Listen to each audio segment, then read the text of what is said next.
West Virginia National Guard Game of the Week. Us here at Shady Spring High School would just like to give a shout out to all of our veterans, all of our men and women who serve this country. We appreciate that, appreciate your service.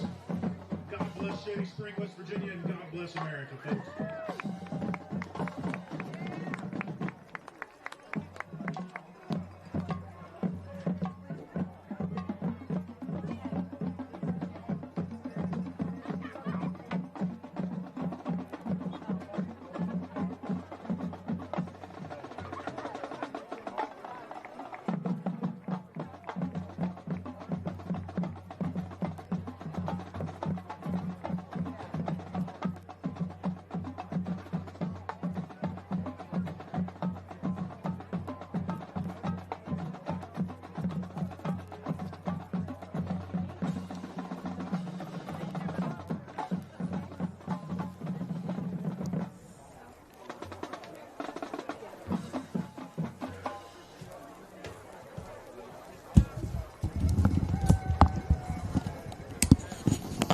Hello again, everyone. Lucas Berry and Chris Rader here with you from what might just be the coolest setup ever to watch a high school football game down in McGuffin's Mystery Hall, as our good friend Coach Greg Chris called it. We have Oak Hill and Shady Spring tonight, and Chris, Oak Hill took a little bit of it on the chin last week against Princeton, and they're out some key players here tonight, including the starting quarterback. This continues our theme, I feel like, of the season, which is Oak Hill's depth and resiliency is going to be tested tonight. Yeah, and we actually talked about that before the season even got started. Oak Hill came into the season, and the coaches knew that their depth wasn't exactly where they wanted it to be, and it got tested before the season even got started when Caden Patterson broke his leg in the scrimmage against Westside, and since then Jake Bennett went down with a knee injury against Nicholas County, and then as you mentioned, tonight Oak Hill's going to be without the services of their starting quarterback Luke Endicott. Solomon Truman, who's a starting linebacker and gets a lot of time at running back, he's apparently going to be out several weeks with a leg injury. I think Darren McGuff, Brad Compton told me that Jaden Lewis isn't going to play. I think Jagger Knox is out tonight. So, unfortunately for Oak Hill, the injury bug continues to bite them, and that depth, whether it's ready or not, continues to be tested tonight. And you're going over against a Shady team that I know they're 1-2, but they've played Nicholas County, who we think is a pretty good football team, and James Monroe, which has been a pretty good football team for the past, how many years. And then they beat out St. Albans 40-zip on opening night. They've played a tough schedule so far. That's probably not as bad a team as their record would indicate. It's going to be a challenge going on the road there, and it's a rival. First time in forever we've played Shady. We get them at their place, and they're itching to get a Quad A win. Yeah, they're itching to get a Quad A win. And again, if you're looking at this on paper, you might think, well, this is a get-right game for Oak Hill. But then when you consider all the injuries, I'm not sure. To be honest, I'm not sure what to expect tonight. I don't know what we're going to get. Antoine Hicks is going to get his first start at quarterback here tonight. Brad Compton told me it'll probably be, a heavy dose of run. Antoine maybe a little better with his legs than Luke is, but they're also going to lean on Cade Compton. I think they're going to stick Z. Lewis and Carson Treadway in the backfield some. We're going to see a lot of two backs. So we expect a heavier dose of run for Oak Hill tonight. And again, it's when some of these kids go out, and not only rears its head on offense and defense, but then whatever the position they play on special teams too. And a lot of times you'll see backups just simply forget to run out there on special teams, and sometimes it costs you a timeout because you have to get the backups out there. So anytime starters go out, it can create a chaotic situation for you. And Oak Hill's got a few out tonight. It continues to mount. So honestly, yeah, we'll find out together how resilient they are as they try to overcome those injuries tonight here in Shady. Shady's going with the camo uniforms. It must be National Guard night. Yeah, I always hate the National Guard uniform. Just from a broadcast, it's always a lot of times it's hard to see the numbers, and just so that we're doing this remotely, so what you see on the screen is what we're seeing. When we're at the games, we have the advantage to see some other things on the field. We see what you see tonight. I will say that at least they have white numbers. I know a couple of years ago, Oak Hill came out with the camo and black numbers, which was just a nightmare. I couldn't see anything all night as far as numbers go, but yeah, we'll do our best to get these numbers right tonight. The usual disclaimer is we will get it right eventually, but if we get it wrong, just hold tight. We'll do our best to make it right. Oak Hill coming out in the white uniform with the black pants and the red helmet. That's a nice look. Yeah, it was interesting. Before we came on air, you and I, we had this live feed that Darren's given us, and Oak Hill, I mean, they very late, even as they were doing the anthem, was out there in, without their shoulder pads. It looked like to us they were just now starting to get warmed up a little bit. And I'm not sure if the bus was late getting over there or what happened, but it didn't look like from our vantage point that Oak Hill got much of a warm up at all. No, it didn't. And that adds to the who the heck knows what's going to happen tonight. Yeah, exactly. So especially as this game is starting, I'm not sure what to expect from Oak Hill because, I mean, we saw them out there doing calisthenics 10 minutes before, and I remember I remarked to you, I said, there's no way they're getting this game kicked off at 7 o'clock, but it looks like they're getting ready to try. As close to 7 as we can get. Yeah. We actually kind of agreed that it would be a good practice to go ahead and come on the air and say, folks, wait another half hour and get back to us. When I saw Oak Hill doing their calisthenics in just their undershirts, I thought there's no way they're getting this game kicked off at 7 o'clock. Looked like Oak Hill just got there, but here we are. The coin toss captains are out there. They had their pads waiting on the sideline, so here we are. Did you see what happened at Midland Trail I think it was like the first week of the season? The referee forgot the coin, and they had to do a rock, paper, scissors to determine who had the ball first. I did not see that, and that's the first one on me. No, that's pretty funny. Yeah. I didn't see that. Forgot the coin. Yeah, it was either week 1 or week 2. It was Trail's first home game. That's great. So whenever, I'm not looking at a Midland Trail schedule at the moment, but whenever Trail's first home game was, referee forgot the coin and had to do a rock, paper, scissors to start the game off. That's pretty funny. I didn't see that. So I couldn't tell who won the toss. Nor there. I guess we'll see. But yeah, just to hammer that point home again, you'll learn as we learn how Oak Hill responds to. Looks like Shady's getting the ball, so I'm assuming Oak Hill has won the toss and deferred to the second half here, and we'll see Oak Hill's strong unit, that defense, get on the field first here for them. Lucas, while we have a second. I'm sure you probably saw this. One of the former Oak Hill opponents, Nicholas County, played last night. Yes, it did. They played Lincoln, and our buddy Devin Nash went for 492 yards rushing. I saw the final. I didn't see his stat line. My goodness. 37 carries for 492 yards and 7 touchdowns. He had like 200-some yards the previous game. He's averaging his last 2 games. Let's just call it 300 yards rushing per game. The kid is having a year, and he certainly had a day last night. That was unbelievable when I saw that stat line. So good for Devin Nash. I actually looked, the state record, I guess, some kid from Matewan had 621 back in 2015. So that's actually the state record. But 492, nobody's sneezing at that. No, not in the slightest. Not in the slightest. Bit of a note for you, because we're doing this not actually on the property there at Shady, we will not be keeping a game clock for you. It's kind of hard to keep up with everything, and with limited people doing this, you got to be a little bit selective at times. So we won't have a game clock. We'll do our best to show you the score and the game clock on the scoreboard, but we won't have any 1:15 on a rolling fourth quarter clock. You won't hear that tonight. Yeah, and we no game clock. We can't, and we're not there. We can't see a play clock either. So when you go remote, it's not ideal. It's not perfect, but you do the best you can with it. We've got a scoreboard issue, so we are currently waiting on that. Speaking of, we timed that out just perfectly to mention the scoreboard. Yeah. We're having a scoreboard issue. That's why we haven't got things started yet. It's hard to play football without a scoreboard.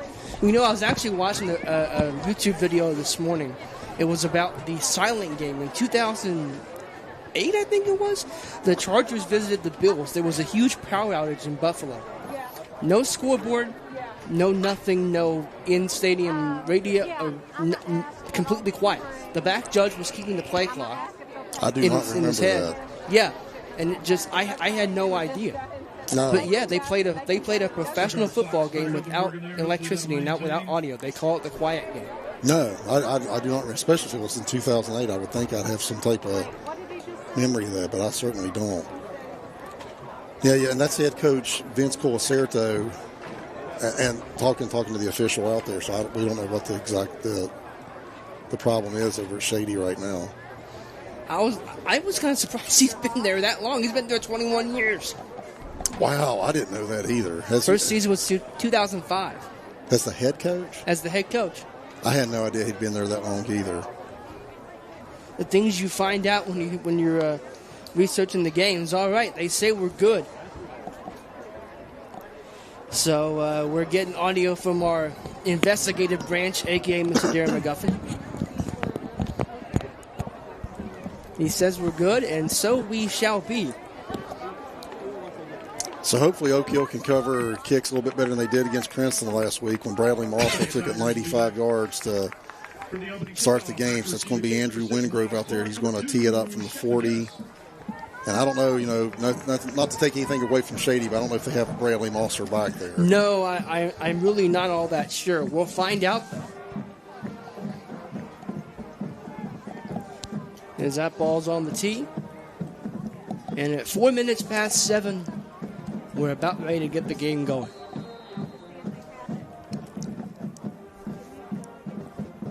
If this thing waits one more minute, we might be able to get in the old baseball 7:05 start.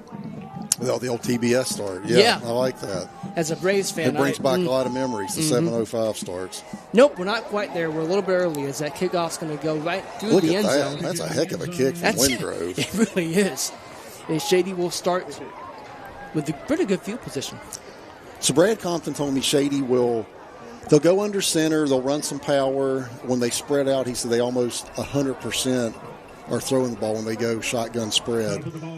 So we'll see a little bit of everything from Shady tonight. Their quarterback is going to be Cal Colacerto, number 13. I don't know if he's related. I don't know if that's Vince's son. I'm assuming there's probably some relation. He's a big kid, 6'5", 170.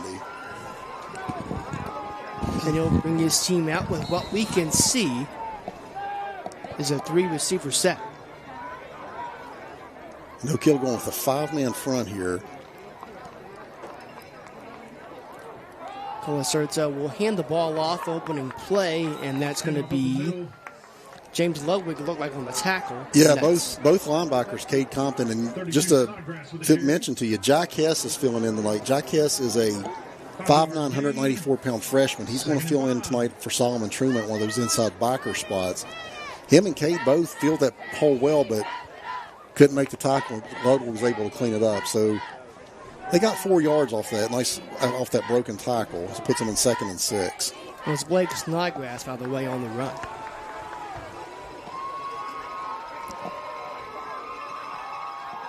Colacerto again. He'll drop to throw. That's a quick out. Looked like that was Snodgrass once again. That's a nice little play and a very simple little play. As Colacerto dropped back and hit his outlet receiver out there. It's number 32. Yeah, like you said, Blake Snodgrass, but a little swing pass out in the flat, and it gets really 16 yards, solid yards that moves the sticks for Shady. Ball out to the 40-yard line. Tigers on the move here early. And again, Oak Hill coming out in a 5-man front. I haven't seen them go 5-man a lot this year. Maybe anticipating Shady trying to run it on them. But they've been sneaking Carson Treadway up like he is right now. So showing a 5-man front right here. Snap is back. Handoff once again, going absolutely nowhere. If you got the line of scrimmage, you did well. So Braden Knight and Jack Hess got the tackle, but Derek Sullivan's really the one that stymied the whole play. He just held, that play was supposed to go right over top of Derek Sullivan. He held his man up, kind of pushed his man into the backfield, and then Braden Knight and Jack Hess, who's again filling in for Solomon Truman, were able to get in on that tackle and hold him to nothing. So nice play that time from the interior of the Oak Hill line. And really, what Oak Hill's doing right now, they're going with 3 interior defensive linemen. They haven't done that. So they've also snuck number 51, Jeremy Lewis. He's right over top the center there. So they're going 3 interior linemen. They haven't done that yet this year. 2 backs in the backfield to bring a man in motion. It's a bobbled snap, and a flag on the far side of the field will blow it dead. You almost have to think that's a false start. Indeed it is. So that'll back Shady up a little bit. And that referee looks an awful lot like Wayne Brady. That guy, he's been doing it for, I should know his name and I don't. He's been doing it for a long time. He does basketball. He's been a ref for a long time. I do want to point out something. Our old friend Dave Gorby, Chris, mentioned when you said Colasurto, that is Vince's son. I thought it might be. I wasn't sure. So they're going with a four-man front right here now, Lucas. With the four receivers set to match for Shady. Snap is back to Colasurto. He'll drop to throw, and that pass is caught in the middle of the field. No, they're going to say it's incomplete. Yeah, he wanted his man right there. That was Miles Clark. He's a 5'8", 150-pound junior. It looked like he tried to sit down in that zone, but couldn't haul it in that time. And again, Oak Hill that time, they'd been lining Carson up on the line, and he'd been helped support the run. That time Carson had pass coverage responsibilities, and they had a four-man rush that time. And I think they're going to stick with that right here. As again, Carson looks like he's going to have pass coverage responsibilities. 3rd and long here for the Tigers. Four receivers set. They'll motion the man out. Colasurto will drop to throw. He will.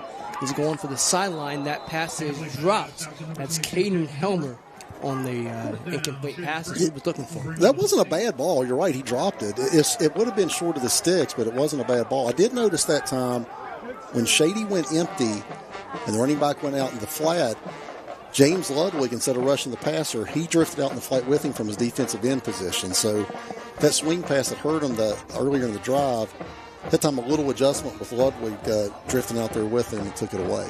4th down and long here for Shady. Should force a punt from the Tigers.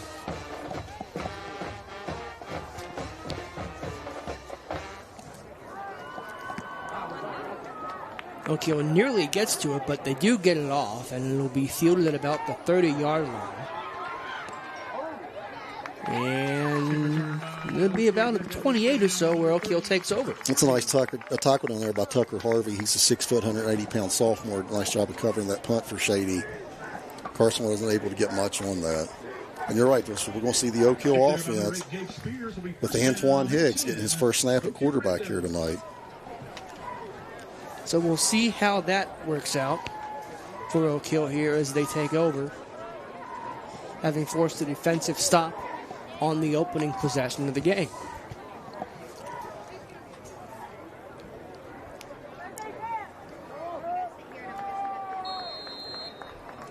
And I think we're probably going to see a heavy dose of Cade Compton tonight here, Lucas.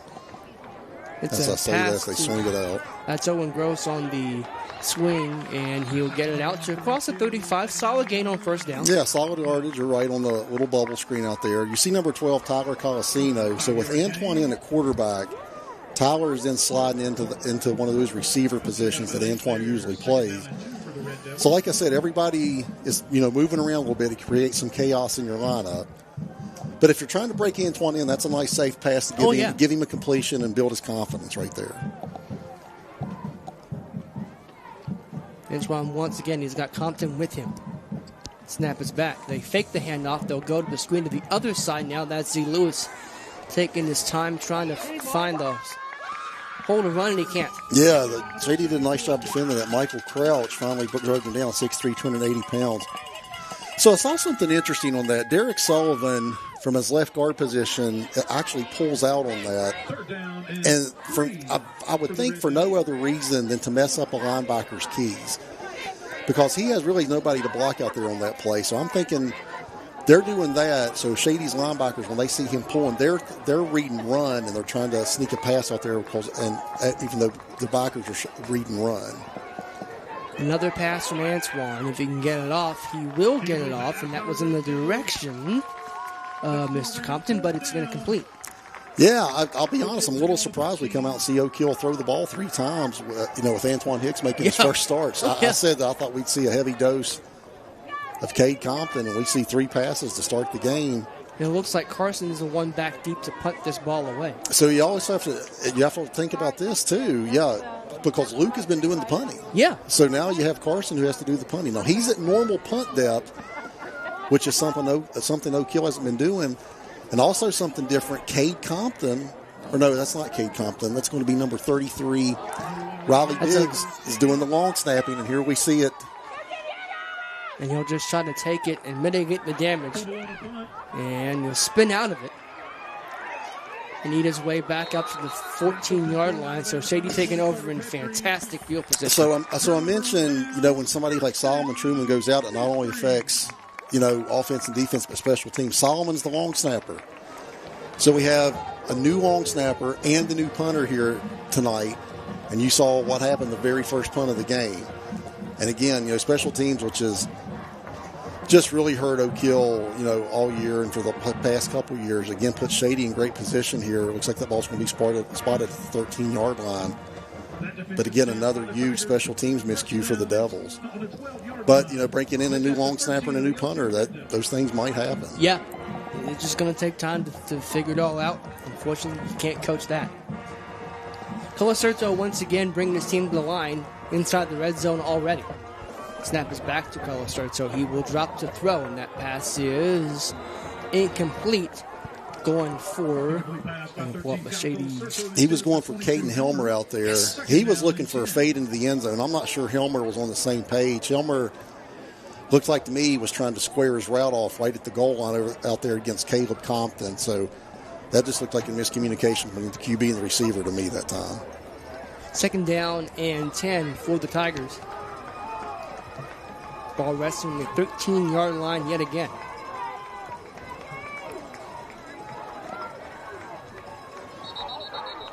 That's a free 5. They might have changed the snap count. They got James Ludwig. Ludwig comes into tonight. He's leading Oak Hill in sacks and tackles for losses. He's got 4 sacks on the season. All of them came against Riverside in the second game of the year. He's a really good pass rusher. And that time, I think he was trying to jump the snap count, and they caught him.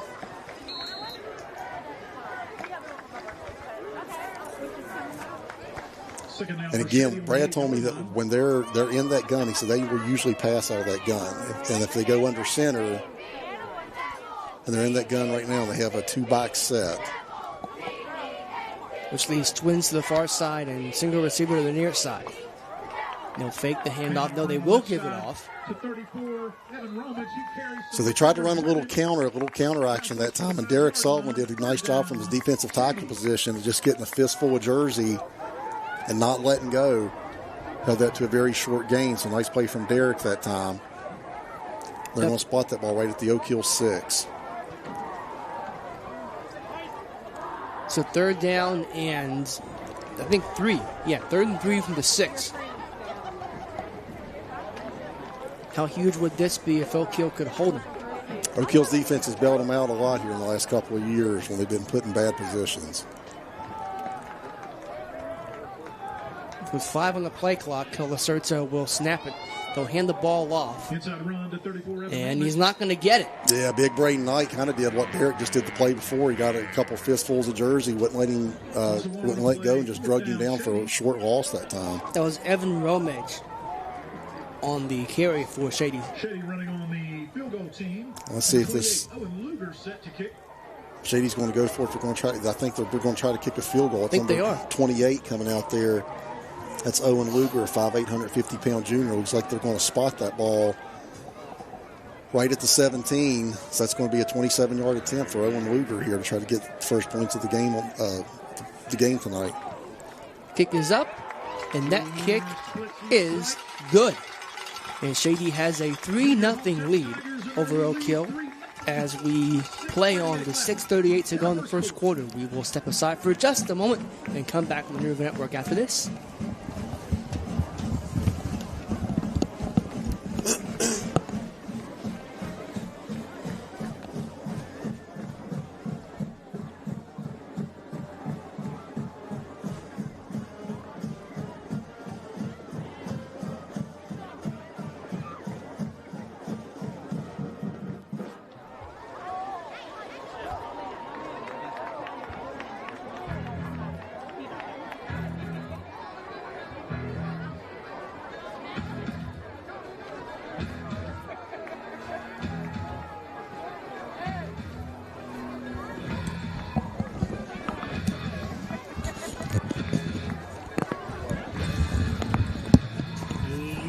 Welcome you back in here, Lucas Berry, Chris Rader here with you on the New River Network, watching Oak Hill and Shady. And Chris, after the disaster of a punt situation for Oak Hill. Shady took over on the 13-yard line. You'll take that 3 as a win. Oh, that's a win for the defense. Yeah, absolutely. So, yeah, to hold them to a 27-yard field goal, yeah, that's definitely a win for the defense because that from all likelihood, that should be a touchdown that Shady takes it in there from 13 yards, but a great job by the Oak Hill defense that time.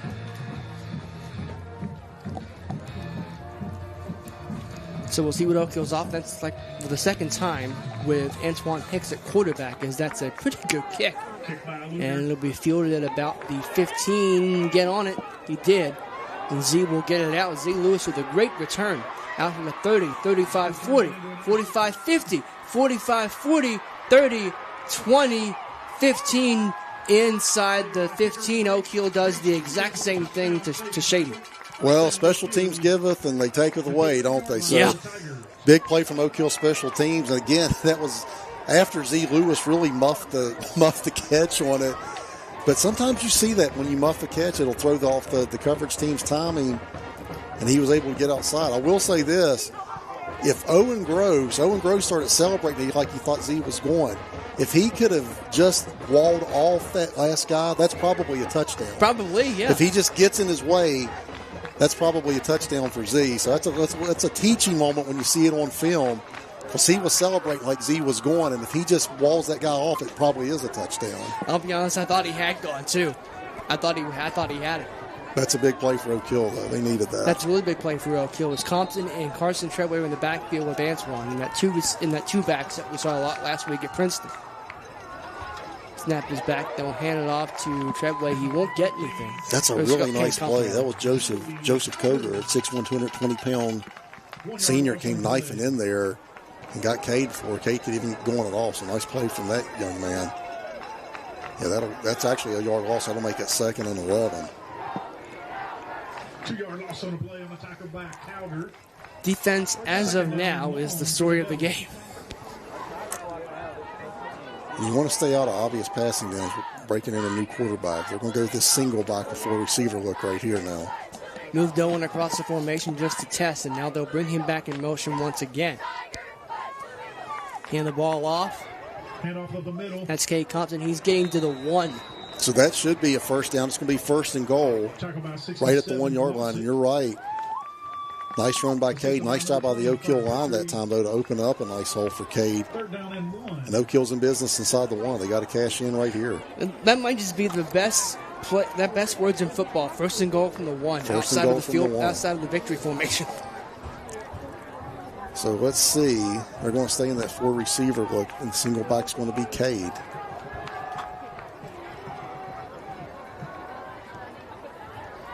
And they'll hand the ball off once again. He's in. Touchdown, Oak Hill. It's a nice response from Oak Hill. Yeah, that's set up by that great kick return by Z Lewis. Cade Compton gets in for his 3rd touchdown of the year. And Oak Hill's taking the lead here tonight.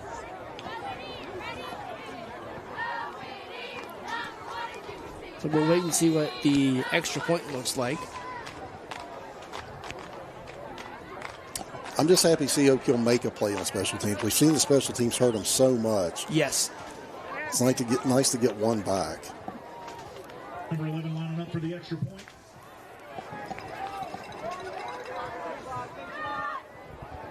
Kick is up. It's good. And it's 7-3 Oak Hill. First quarter score, 7 Red Devils, Shady Spring 3. We'll step aside here for just a moment and come back on the River Network to see if Shady can respond after this.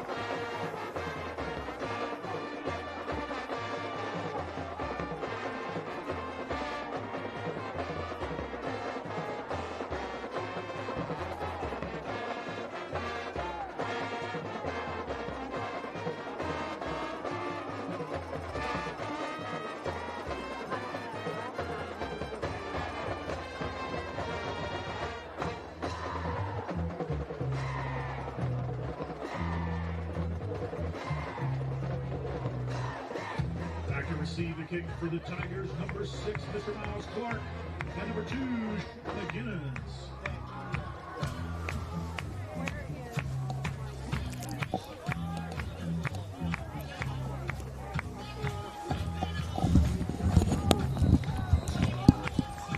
Welcome me back here on the New River Network. Lucas Berry, Chris Rader here with you as Oak Hill kicks off after scoring a touchdown to take a 7-3 lead, and that will be fielded at about the 10-yard line by the Tigers.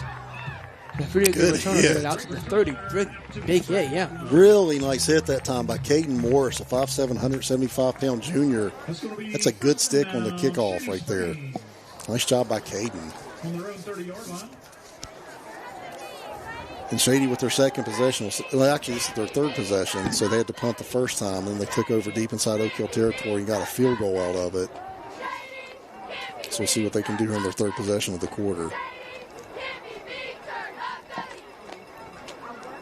As Cal Colasorto will be under center. He'll get the play, though, from a 34, Evan Rummage. Nope, now he comes in.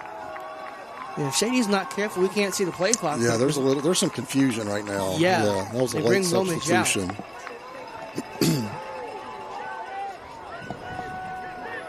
Shady going with their own 4 receiver set here. Snap is back to Colasorto. He drops the throw. James Ludwig chasing him down and forcing the throw away into the Oak Hill bench. Yeah, and that was just a breakdown in protection because the left tackle, for some reason, was looking inside the whole time, and Ludwig just came untouched off that right edge. And he's Oak Hill's best pass rusher, so you got to get him blocked before you get anybody blocked on a passing play. And that was number 74, the left tackle for Shady, Michael Crouch. He was looking inside the whole time. So that's just a breakdown in protection for Shady that time.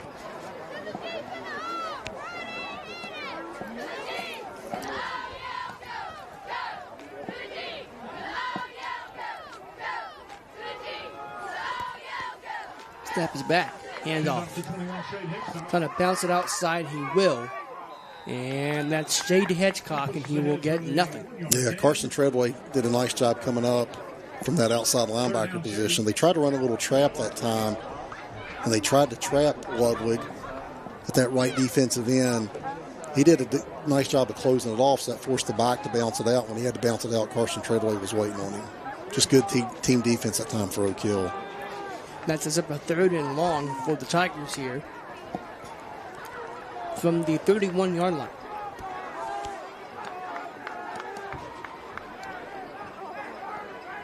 Snap is back. Colasorto drops the throw. He will launch it deep. That pass is intercepted. Nice job by Owen Gross. And I couldn't see, but Owen Gross usually plays that single high free safety position. And that time, he just done what he's supposed to do. He's just back there reading the quarterback's eyes. They tried to hit a seam route deep, which was actually, looked like it might have been open, but Colasorto just overthrew it quite a bit, and Gross was back there waiting for it. That's an easy interception for him and Oak Hill. Will take over at the 37-yard line of their own.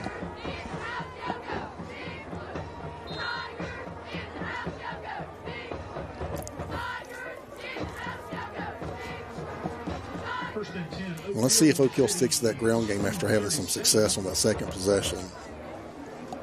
And trying to throw it the first 3 plays of the game on their first possession. Antoine will indeed hand it off. And that's a big play from Cade Compton. Yeah, it was a big play, and it was a big hole, too. You could see that open up. There was one little arm tackle Cade had to break in the backfield, but after he broke that, I mean, you could have driven a Buick through that hole. So, really nice job by the Oak Hill line that time to open it up for Cade Compton. And Brad told me that I think they thought that they might be able to run it a little bit on Shady, and so far early here in the game, they're showing it. Again, they'll go with the 3-receiver look with the receiver down here to our near side. Snap is back. Antoine will look to throw. He's got a man. That pass is caught. And that's Z. Lewis out there making plays. He's getting it across the 30 down to the 27-yard line. Yeah, absolutely. I think Shady's in a zone that time. And Z. Lewis ran a seam route right down the hash, and Antoine put it right on him. So Antoine making his first start of the year. That's a really good ball. It's a big play for Oak Hill, and it puts him inside the 30-yard line. Nice job. Red Devils on the move. Folks, I have a Chevrolet key fob up here. Check your keys if you're missing a Chevrolet 3 receivers key now fob. to our near side with a single receiver out wide. They'll hand the ball off to Cade Compton. He's barreling through. He's to the 10, the 5, into the, no, down at the 1.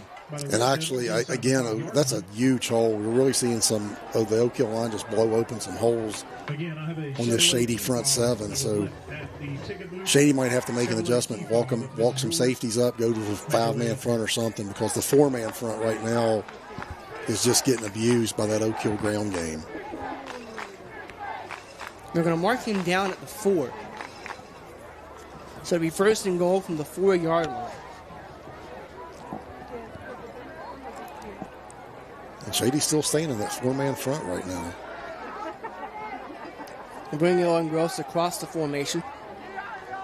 And they're going to keep it. Antoine is into the end zone. Touchdown, Oak Hill. That's a really nice adjustment, too. You've been seeing Cade just kill him. He's killing him. And then Antoine pulls it, and he can basically walk into the end zone. So nice play call from Oak Hill. They set that up nicely. Probably keying on Cade there inside the goal line, and then Antoine just walks in from on a QB keeper. So really nice job from the Devils that time.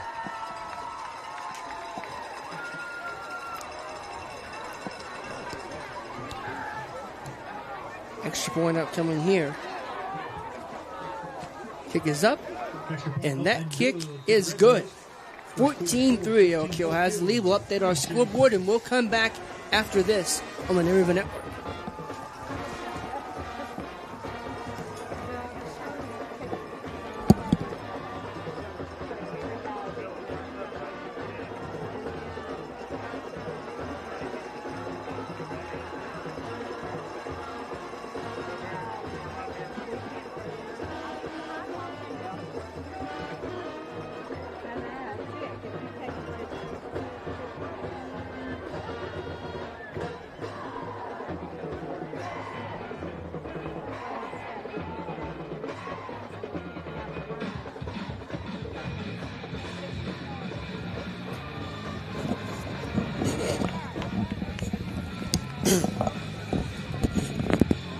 Clark and Shepard back to receive for the Tigers. 14-3 here. Oak Hill has a lead with 2:20 to go in the first quarter. Lucas Berry and Chris Rader here with you. And Chris, so far from that Oak Hill offense, it looked pretty good. Yeah, that was a nice drive. I mean, the ground game looks really good, but then you saw Antoine also hit a big seam route in the pass games, and just a good balanced drive that time for the Devils, right down the field. And Andrew Wingrove's kickoff again will go to the end zone. That's so nice to see from a high school kid. Yeah, man, that can really be a weapon in field position. We've seen Andrew do that several times already this year. So, yeah, that's a nice luxury to have. That's going to put him back at the 20-yard line. So, nice job by Andrew that time. And for Shady on offense, they moved the ball. They just have not been able to hit pay dirt so far. Well, yeah, I mean, they picked up that one first down their first drive on a little swing pass. Other than that, they haven't really been able to get much going at all. They've struggled up front. They're having trouble getting Oak Hill blocked. The pass game hasn't looked really buttoned up. There's been some miscommunication. Colacerto overthrew the one man for an interception, so they've been kind of discombobulated. Snap is back, though. Hand the ball off this time and going absolutely nowhere. I think we got a fumble, too. Yeah. I think you're right, yeah. I think Braden Knight caused it, and Derek Sullivan fell on it. I did not see that. I did not see him take that ball out. Yeah, the big interior linemen for Oak Hill are really giving Shady trouble. They're really having trouble getting those big guys blocked. They've really stuffed the run game, and that time they went under center. And when they went under center, Oak Hill went to their 5-man front, because that's usually their power running game, and Braden Knight did a great job of blowing it up and causing a fumble there. So Oak Hill right back in business here. Someone just sent, okay, again, we're not here, so we can't say for sure, but it looked like the referee or some official ushered or told Antoine to get off the field. It might have been an equipment issue. It may have been, because I don't see him back there. So I think we're going to see Owen Gross take the snap here, and that's probably a knee pad issue, which we've seen a million times. So Owen Gross, Oak Hill's, I guess, third-string quarterback is in there now. Yeah. And he'll just hand the ball off to Cade Compton. That's a pretty good choice. He'll barrel forward across the 20. Solid gain on first down. Yeah, not a bad gain. Cade's been getting, yards and chunks. They held him to a gain of maybe, looks like 3 or 4 that time. A little better job by Shady, but the run game has definitely been there. And is Antoine back in? Yeah, Antoine's back in there now. Owen's going to go back out to that slot position. So barring anything that would prove otherwise, I'm going to say it was an equipment issue. Now we're all good. Antoine will drop to throw, and it's in the middle of the field. That's intercepted, but a flag comes down. We'll see if this ends up standing.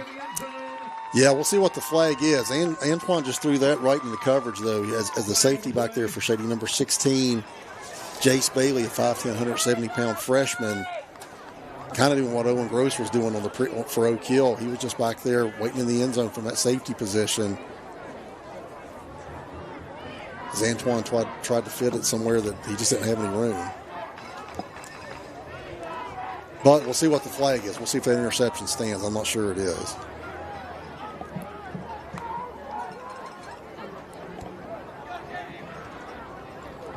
No, it looks like defensive hold, so that bails Oak Hill out. Yeah, that does bail Oak Hill out.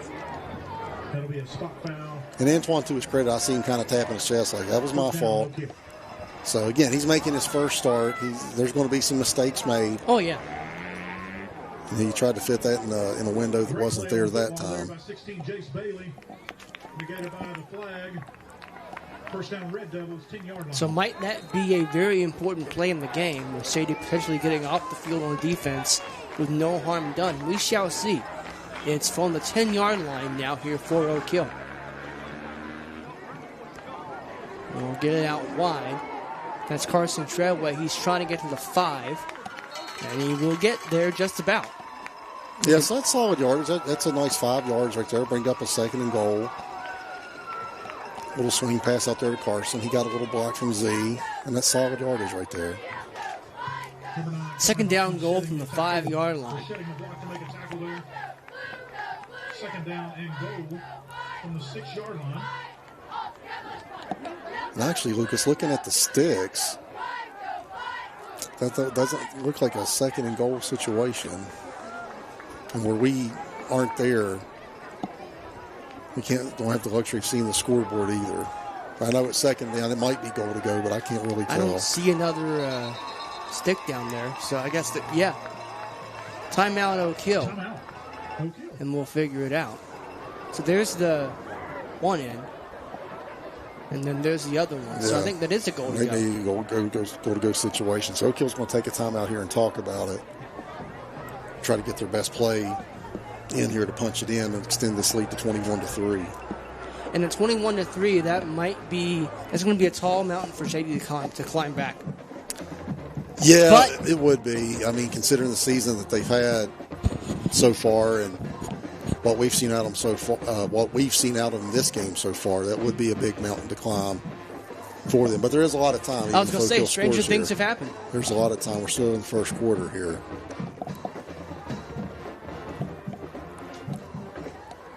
I think I just broke the broadcast rule 101. Don't say the game's over in the first quarter. That drives away the audience. I think I just broke the cardinal rule with this. Yeah, you want to try to keep the audience around, I guess. But I'm bad about doing that sometimes, too. Well, there was an old hockey commentator named Mike Lang, did a radio for the Pittsburgh Penguins for years. When the game was well and truly out of reach, he'd go, Elvis has just left the building. I don't think Elvis is packing up quite yet. Not just yet. But somebody's got to make a play for Shady to keep him in the game. Yes. They're still staying in that 4-man front. We'll see if Oak Hill wants to go back to the run game here and exploit that. They do. And that's a really good play with a Shady defense. That's a really good tackle coming in there. That was Caden Hilmer from his linebacker position. And he put a nice stick that time on Carson. Yes, that's going to bring up a 3rd and goal now. And we'll move it back to the 9. Move it back to the 9. We'll see what Oak Hill wants to do from here.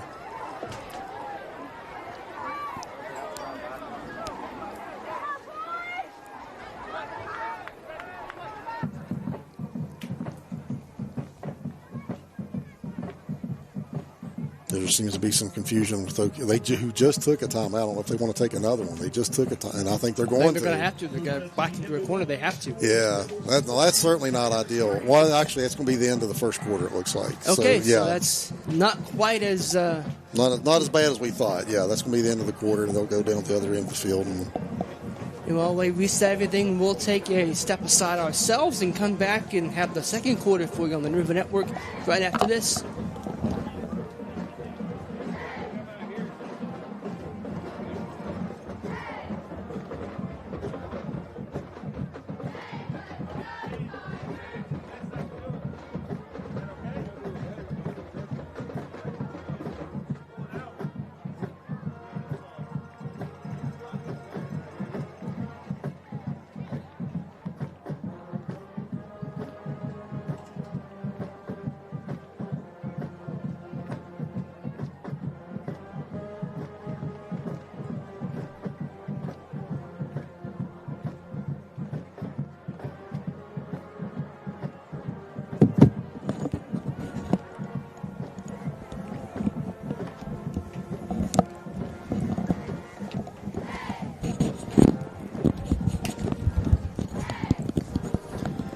Welcoming you back into our coverage of Shady Spring and Oak Hill. Lucas Berry and Chris Rader with you as we begin the second quarter of play. Oak Hill is doing so with a third down and goal from the 9-yard line. Already up 11, trying to take an 18-point lead here in this ballgame. Yeah, we'll see what Coach Marion wants to dial up here with his backup quarterback, Antoine Hicks, in the game as he's looking over the sideline, still trying to get that play. You know, we just came out of a break. So, yeah, a lot of confusion here for just coming out of a clock stoppage anyway. They'll snap it, and Antoine will have to run and get out of it. He's just going to toss that away. Yeah, so that's going to bring up a 4th and goal. We'll see if he wants to bring in Andrew Wingrove or Jagger Workman and maybe try to kick a field goal here. It's a relatively short field goal, be about a 26-yarder. We saw them successfully do that against Riverside. Although typically Coach Marion is not a guy that likes to kick field goals. He likes to try to score touchdowns, and that's what he's going for right now. I'm seeing the offense stay on the field, so that was kind of a jailbreak. Yeah, that didn't look good. So we'll see what they can get going here on 4th down from the 9-yard line. 4th and goal from the 9. And with 1 second to go on the play clock, they will get it off. Antoine will have to throw it, and it's incomplete. Shady will take over on down. The Tigers defense gets the stop they so desperately needed. Yeah, they brought a linebacker blitz that time on Antoine, so they showed the 4-man front, but then they looked like they blitzed at least one linebacker, if not 2. They might have brought 6. And I would do that too to a kid who's never played before all year. I'd show him a lot of blitzes too, and that both of those, that 3rd and 4th down play, looked really off from the snap. Neither one of those plays had much of a chance from the get-go. It's that defensive adjustment we kept saying Shady had to make. Yeah, so Oak Hill eschews the field goal attempt and try to get the touchdown. They come away with nothing there. And Shady's going to take over at their own 9.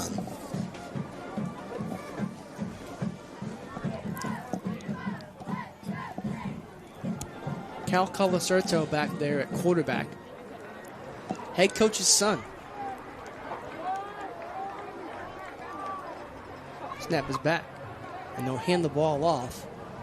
And I couldn't see who that was on the carry, but he didn't get much of anything. Yeah, it was Cade Compton and Braden Knight and Derek Sullivan. And I'm telling you, man, there's really nothing in the interior for Shady right now. Braden Knight and Derek Sullivan in particular are blowing everything up right in the middle of that line. And Shady can't get those kids blocked. And if he can't get them blocked right up front, he can't get anything done. And right now, Shady just isn't. That was Shade Hedgecock, by the way. They're actually going to give him a yard that time, and I'm not sure I saw him get a yard out of it. I'm not either, truthfully.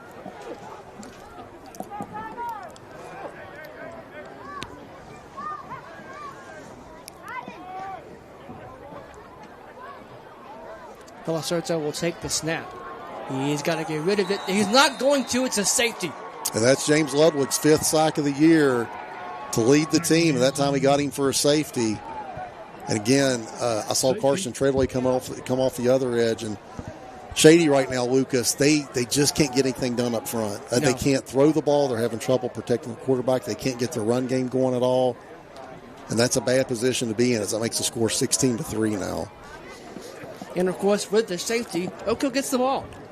Yeah, that's the other thing. So Shady's going to have to give him a free kick from the 20-yard line here, and Oak Hill will get the ball back. So after a nice start for Shady initially off that special teams miscue to go up 3-0. 16 consecutive points here for Oak Hill, and things could go from bad to worse for Shady here really quickly.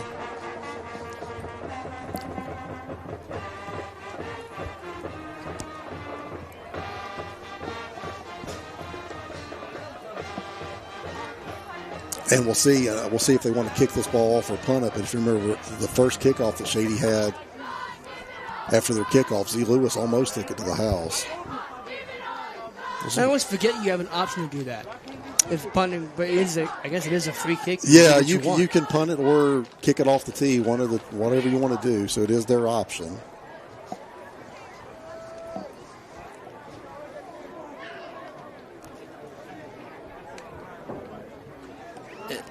Well, let's see. And I think they're going to punt that. I don't see a tee out there. Yeah, I think they're going to punt this. And it's going to be number 1 for the Tigers. I think it's number 8, actually. 8, okay. Yeah, it's number 8, Gage Spears, a 6'1", 175-pound sophomore. Thank you, National Guard uniforms. Yeah. And that's going to be fielded. He's going to try to get out of it. He's not going to this time. Yeah, he almost had that ball ripped out of his hands, too. In fact, number 60's coming up with it, making the case for it. They're talking about it. I don't have a 60 on my roster for Shady, so sorry about that. But, yeah, as he was coming down, they were ripping at that ball, and the kid, number 60, came up for Shady making his case that he had taken it, but the refs blew it down, apparently. Yep, they're going to say Oak Hill does have it, so... First and 10 here for Oak Hill at the 37-yard line. And Zoa almost lined up 5 yards offside before he got back. Stack formation to each side. Snap is back here. It's going to go to Kate Compton. Compton's going to dive near the 45-yard line. It'll be second and short for Oak Hill. Yeah, but again, man, Shady's just staying in that 4-man front. They're not blitzing their linebackers. The linebackers are playing more of a read and react type defense right here. And Oak Hill is really gashing them in that ground game. So they might have to eventually go to 5-man front or blitz their linebackers or walk a safety down or something, because they are not stopping that Oak Hill ground game with that front 4 right now. Second down and 2 for Oak Hill from the 45-yard line. Snap is back. It's a screen out to Z. Lewis, and they're going to say that falls incomplete. Yeah. Antoine just short-armed at that time. And he's patting his chest. He's taking responsibility for it, but yeah, nice little easy dump pass out there for the screen, and he just short-armed it to him, bounced it to him. The thing is, though, it is still only 3rd and 2. Yeah, it is only 3rd and 2, and we've seen with Devon Marion, he might think he has 2 plays to get this anyway. There's no might. Yeah. He knows he's got 2 plays to get this. Again, they'll try it. Shady brings some heat. They get near a first down. Yeah, they did. They brought a man off the edge that time, off the left side of the defense. They blitzed the linebacker, and he threw the play off a little bit. And I think they're really going to have to keep doing that. And that's going to move the sticks, though, because Cade was able to fight through that tackle and get the required 2 yards. Yeah, I think Shady's going to have to take some chances with their linebackers to try to stop that Oak Hill ground game. And I would, honestly, I would take my chances with Antoine throwing the ball. Yeah. I would really kind of sell out trying to stop that run and see if Antoine can beat you with his arm in his first start. First down, 10 here for Oak Hill from the 47-yard line.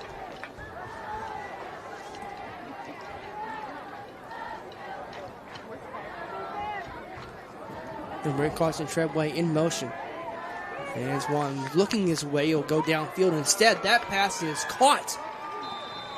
Z. Lewis with a really good catch. Really good catch and another good ball. And that looks like the same route that they hit in the first quarter. And that looks like a seam route right down the middle of the field. And they're putting that right in between the corners and the safeties in that zone coverage. And that's 2 nice balls that Antoine's thrown on that seam route to Z to move the ball downfield. It's a nice job by Antoine Hicks and Z. Lewis to haul it in. That's going to set Oak Hill up at the 29-yard line. 1st and 10. With a 16-3 lead.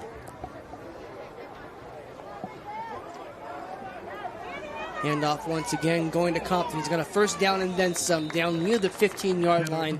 Move the sticks again for Oak Hill. Well, it looks like that time they pulled backside guard and tackle Sullivan and Braden Knight from the left side. The right side of the line just washes down the interior, and then you have those two kids kicking it out. And again, this is another big hole for Cade Compton to run through. Which that's really been the story of the game. Cade Compton's had a lot of holes to run through, big holes, where he's not getting touched till he gets well downfield. And this time, this is kind of their offset eye out of that gun formation. And knock goes to Carson Trevor. He's going to lose yardage. He'll be tackled about the 20. Tried to run a little counter that time, but Joseph Koger, from his defensive line position, was having none of it. You know, he got Carson in the backfield that time, so little stutter step counter action that time, but Shady was all over it. That'll be 2nd down and 14. Looks like the line to gain is the 7. So 13, yeah. Yeah, and the ball's on the 20.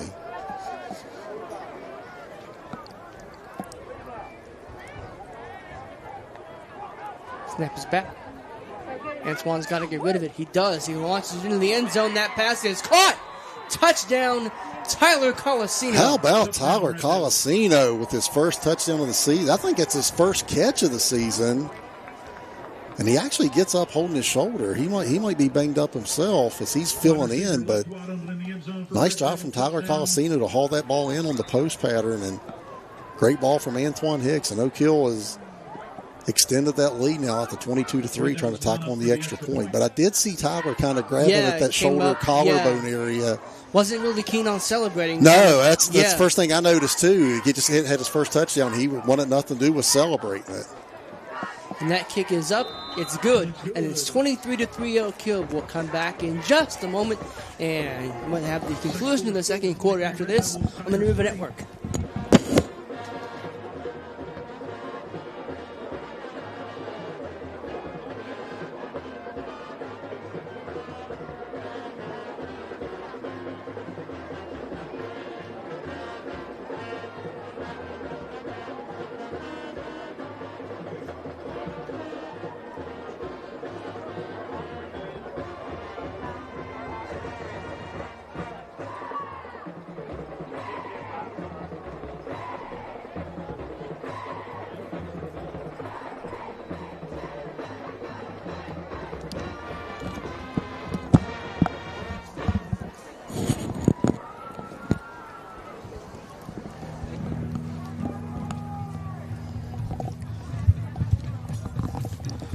23-3, Oak Hill has the lead here on the New River Network over Shady Spring. Lucas Berry and Chris Rader here with you. And, Chris, I want to make one more point I just kind of thought of when we were talking about the last touchdown Oak Hill scored. How about Antoine to see Tyler in the midst of pressure like that? Yeah, he was getting pretty good pressure, right? And what's funny, Antoine has looked better on the passes down the field than he has the little short screen passes. He's put some good balls down the field. As Andrew Wingrove's kick again rolls out of the end zone. But again, we'll have to keep an eye on when Tyler Colosino re-enters the game, because he was a kid that was getting pressed into action anyway tonight, because you had to move Antoine to quarterback, so they're moving Tyler to his wideout position. Yeah. So again, man, that injury bug just seems to keep biting Oak Hill, and like we mentioned, I figured Tyler would get up going crazy, and he immediately got up and was holding his shoulder. Yeah. Didn't look like he was holding it in true pain, but he was pointing to it like, we need to get a look at this. So we'll see if he comes back here later in the game. I hope he does. Ian Bellinger, number 68, is checked in at one of those defensive line positions for Oak Hill now. Looks like Derek Sullivan's getting a blow. JD will go with a 4-receiver set with a single running back in the backfield. They will bring a man across the formation. They'll hand the ball off to him. Looks like that's 21, Shade Hedgecock. Yeah, they tried to run the little jet sweep that time, try to get outside. Jack Hess, that freshman linebacker filling in for Solomon Truman, did a nice job of getting out there and stringing it out. He didn't make the tackle, but then good pursuit by Carson Treadway to get out there and make the tackle for Oak Hill. I think that was actually number 2, Shepard McGinnis. For Shady, want to get everyone's name and number correct if we can. Actually, I don't blame Shady for trying to get out on the edge because nothing's been in the interior. No. With Derek and Braden there tonight.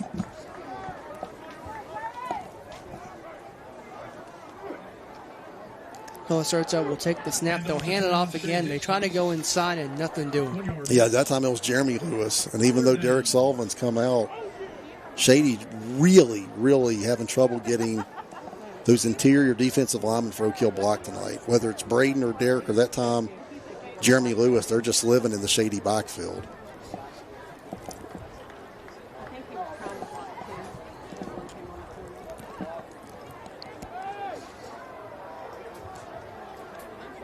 And Shady's in a 3rd and long to see if Oak Hill.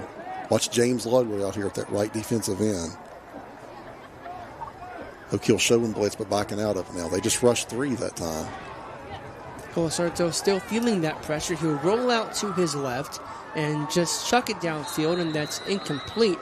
And it will be 4th down for the Tigers. So that's actually the 2nd time I've seen this happen, where when that running back comes, drifts out into the flat and they go empty, James Ludwig, instead of rushing the passer, is drifting out there with him and taking that swing pass. Now, if you're Shady, you almost might live with that because he's probably Oak Hill's best pass rusher. So you might live with that. So Oak Hill actually just rushed 3 men that time, but he's taken away that outlet for Colacerto. And you can see Colacerto looking downfield and had nowhere to go with it. Tigers once again in punt formation. Punter standing on the 10-yard line.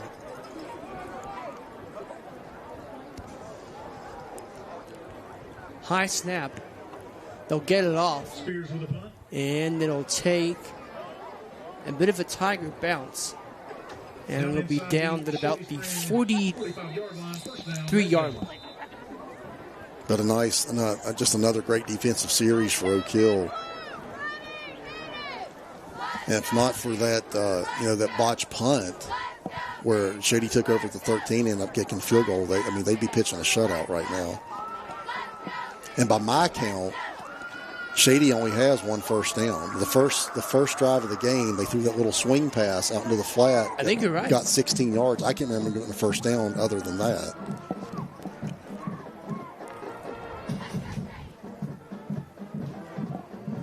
And they get one on the.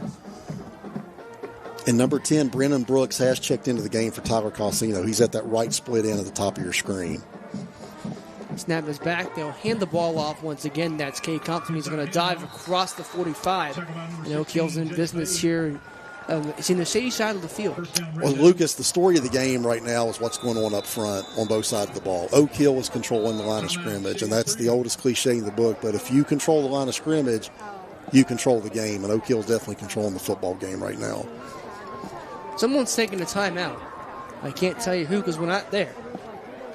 But judging by the fact that everyone's going to the sideline, I'm going to say someone called timeout, and I'm inclined to believe it's Shady.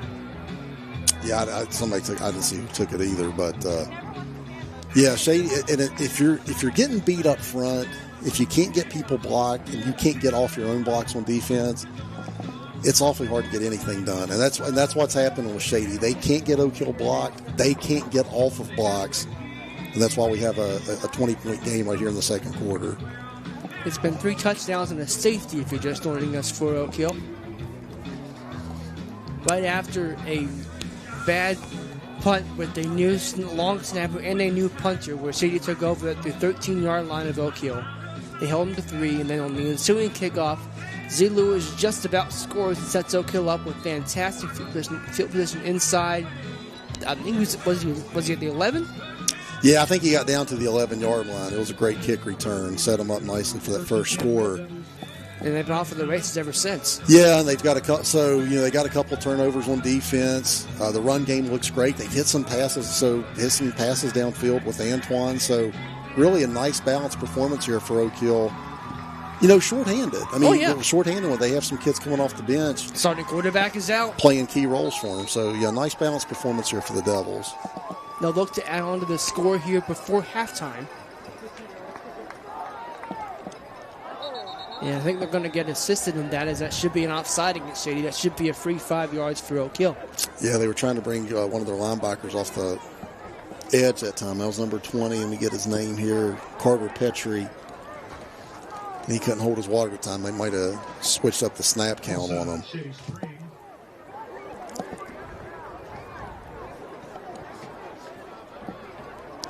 5-yard penalty, first down. Also, his mom's shape. He really struck me. Like he's walking away. First down and 5 for Oak Hill. Antoine takes the snap. He'll drop to throw it deep. That pass is intercepted. Yeah, he just trying to throw a vertical that time to Carson Treadway, and that was number 16 for Shady, Jace Bailey, a 5'10", 170-pound freshman. And he underthrew it a little bit, and Bailey with a nice pick that time. And I think it was Bailey who might have had the first pick that was negated for defensive hold. So I think it was. Shady just needing something good to happen, so they finally got something good right there from their freshman defensive back. The bad news is they're starting out at their own 5. That's the bad news. You're right. That's the cloud in the silver lining. Yes. So, yeah, you're right. And I only bring this up because what's the general plan if you're backed up in the shadow of your own goal line? You try to run up the middle. That hasn't been there for Shady. It hasn't been there. No, not much has been there for Shady. And yeah, you're right.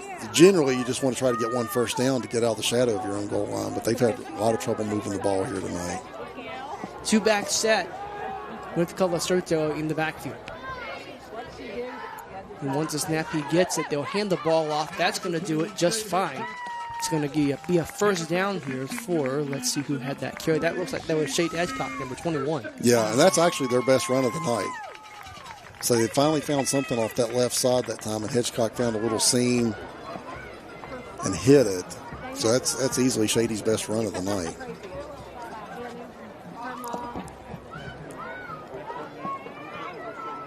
As Ian Bellinger's still in there, they're giving Derek Sullivan a blow on defense. And Braden Knight is still man in that middle for Oak Hill. And Jeremy Lewis is in there as well.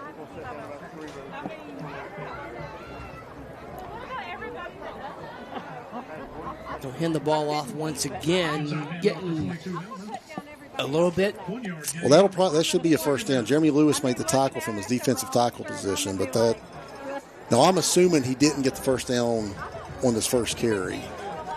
So I'll have to look at the sticks again where we're not there. Sometimes it makes it hard. Let's see what the sticks say if we can get a shot of it. I don't know that we will. I was thinking that was a second and short for Shady, right? But I might be wrong. And we're limited on what we can see. I don't know. Well, that ball's on the 19, so I'm going to say that was a, maybe. Either way, next play for Shady. We'll get the down when we can. Colasurto will roll out to his left. He'll launch it downfield. That pass is going to be intercepted. It's Gross again. Owen Gross back to the 20. And he'll get near the 15-yard line. So we're trading interceptions at the moment. But Oak Hill takes over deep inside Shady territory. And a Red Devil is down in need of assistance. That's Ludwig. I think he's going to get up. Yeah, yep. Owen Gross with his second pick of the night. So they rolled the pocket that time with Colasurto, and we're going to have a flag here. Let's see what this is.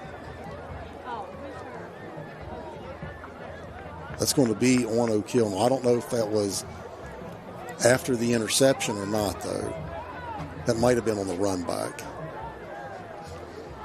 So if it's on the return, the interception will stand. They'll just move it back. And I think that's what it's going to be. I think so, yeah. So they're going to move it back from, looks like the flag's right about the 25-yard line. So that's going to be a 15-yarder. So the interception will stand. Oak Hill will take over at the Shady 40. But they tried to roll Colasurto, and he actually had pretty good protection, and he really just kind of threw that up for grabs. I'm thinking he didn't see anything downfield, and he's just trying to make a play down 20, threw a jump ball, and Owen Gross is the one that came up with it. It seems so weird to me. I don't claim to know everything about the kid, but it just seems to me that he looks like he's right-handed, and they're rolling him out to his left. I've always taken that to be kind of an interesting little quirk. And the handoff goes up to Compton once again. He's going to get that yardage back and then some. He's going to the 10. He's going to the 5. He's near the goal line. Yeah, and Cade's having his best day. Cade has he's had a nice year for Oak Hill.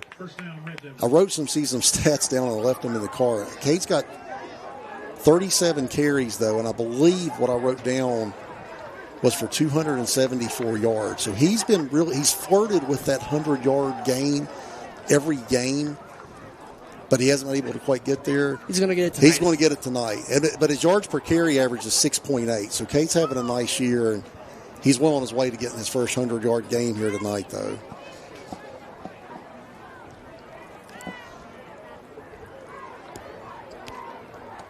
Antoine will keep it, and he'll be thrown down near the 1. Yeah, and again, nice little call that time from Oak Hill. You're killing them with Cade. That time, one little QB keeper. Nice pickup, and Oak Hill's getting ready to punch it in here again.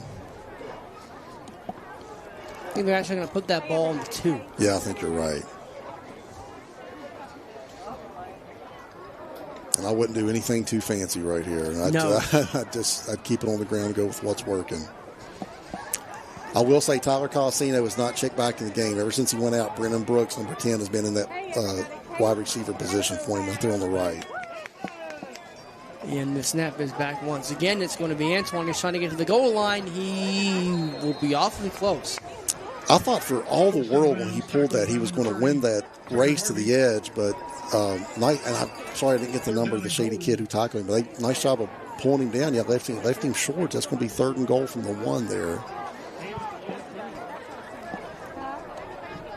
But initially, I thought Antoine was going to be able to walk in, and they did a nice job of stringing it out and chasing him down. Now, I throw out half-yard marks just as kind of a joke. That ball is literally at the half-yard line. Yeah, that is inside the 1 there. They'll hand the ball off. That is a really good tackle. That's a couple times that's a Caden Helmer, 6 foot, 200-pound senior. With Peyton Wade in there, number 77, too. That's a couple of times he's come in and really stoned Cade in the backfield. That was a good hit. It's a good form tackle. He's getting low. Cade comes up a little gimpy that time, too. But that's just a really good form tackle. He's laying his shoulder right into him, keeping his head up. And nice job from Helmer, the senior, that time for Shady. That's a couple times he's done that. That's going to bring up the 4th and goal here, Lucas. And it looks like Oak Hill's going to go for it. They are indeed, and they moved that ball back. It's 4th and goal from the 2. And we can't see a play clock, but given how much time Oak Hill took, we might be in, timeouts on the field. We're going to talk about this, that's for sure. It's a 20-point game at the moment, 23-3. Oak Hill has a lead, as you can see on your screen.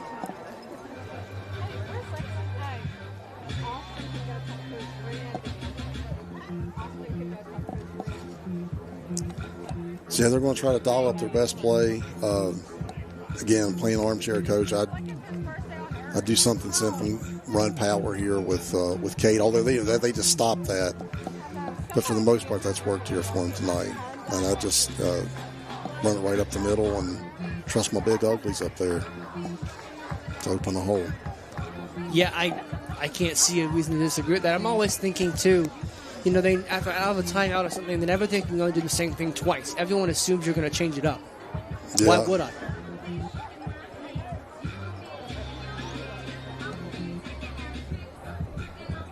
So I'm hearing we might have a few technical difficulties on the audio. If we are, we'll try to fix it. I don't know what's going on. Where we're not there, things can get kind of wonky.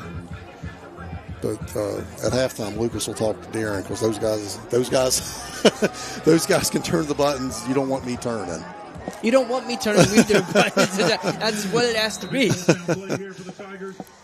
All right. Here we go.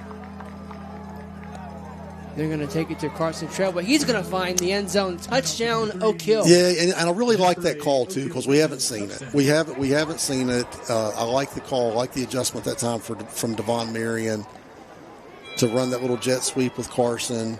And, you know, because I was saying, hey, I just, you know, trust my big uglies up front. Shady's probably looking for that. So that time they run a jet sweep on the edge, it's there. So I really like that call from Devon Marion. That's why he's the coach and I'm not. Good call.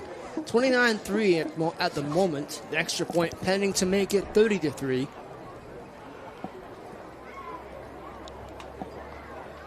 Wingrove's kick is up. That's not Wingrove, rather Stagger Knox. And that kick is good. It is 33-0 kill. In the second quarter, we'll get a time here for you when we can. With 2:21 to go until halftime, the visitors have a 27-point lead. We'll come back and finish this half up on the New River Network right after this.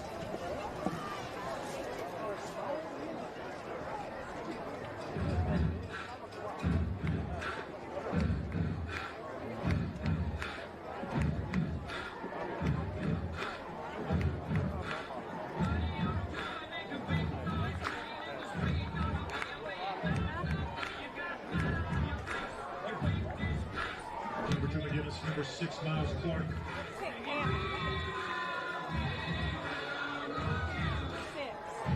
Back to receive for the Tigers.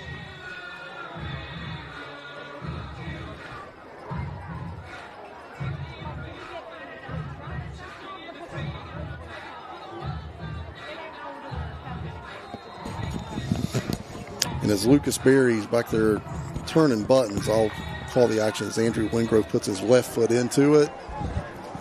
And that ball is going to be fielded at about the 3-yard line for Shady. That's going to be a nice return up over the 25 to about the 26. And that was going to be number 2, Shepard McGinnis, a freshman, returning that. I think we're going to have a Shady Spring player down. They'll have to tend to him. Because even, you know, Lucas, even when Wingrove doesn't put in the end zone, he's putting it inside the 5 consistently. Yeah, and we hate to keep hitting on this point, but it's still, that's a real weapon in high school football. Yeah, absolutely. He's done a really nice job for Oak Hill so far this year. Yeah, he really has. And I actually learned, I think it was, he plays soccer, but I also think he runs cross country. Yeah, I don't know. I mean, he looks like I think I saw something. I do know he's that. a soccer player, and I've heard he's a very good one at that. So, speaking of high school soccer in West Virginia, I don't know if you saw this, Chris, but our old friends over in Beckley, Woodrow Wilson, according to Max Preps a couple weeks ago, were the number 1 soccer team in the state of in the country. I did see that. Somebody sent me a screenshot of that, and it blew me away. I mean, that's awesome. Good for Woodrow. I know. I don't really follow high school soccer. I know that they won it last year, and from my understanding, they had everybody coming back. Mm-hmm.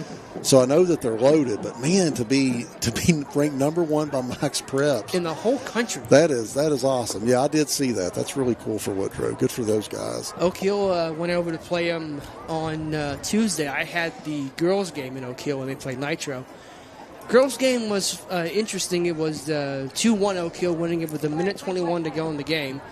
And Woodrow showed just how good they are. They thumped Oak Hill 8-1. Ooh, really? Okay. Well, I mean, can't win them all. No, they're trying to show why they got that ranking from Max Preps, I guess. We just got word from Darren that they are calling the EMT on the field for this Shady player. That is number 2.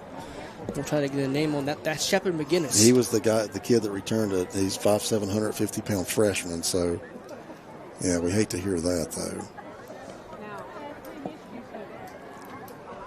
And he will stay on the. So take him to the sideline. They'll tend to him over there. Okay. That's the plan. It says Darren. Okay. Certainly wish the best for him. You never want to see anything like this. No, you don't. You don't want to see kids get hurt.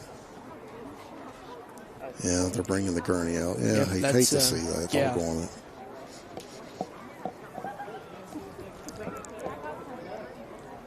So you mentioned the Oak Hill girls soccer team.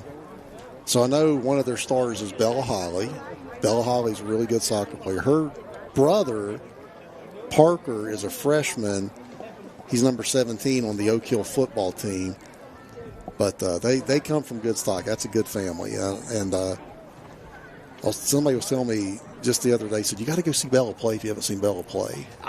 I called her name a bunch on Tuesday. She was a real spark plug for that team. Yeah, she's a really good player. And she puts a lot of work into it. Her little brother's playing for Oak Hill on the varsity this year, number 17, Parker Holly. But yeah, somebody was telling me you got to go see Bella play. She's tough, and I've always heard that. I know she plays travel soccer. She's a really good player. She plays girls basketball too, but I know soccer's her sport.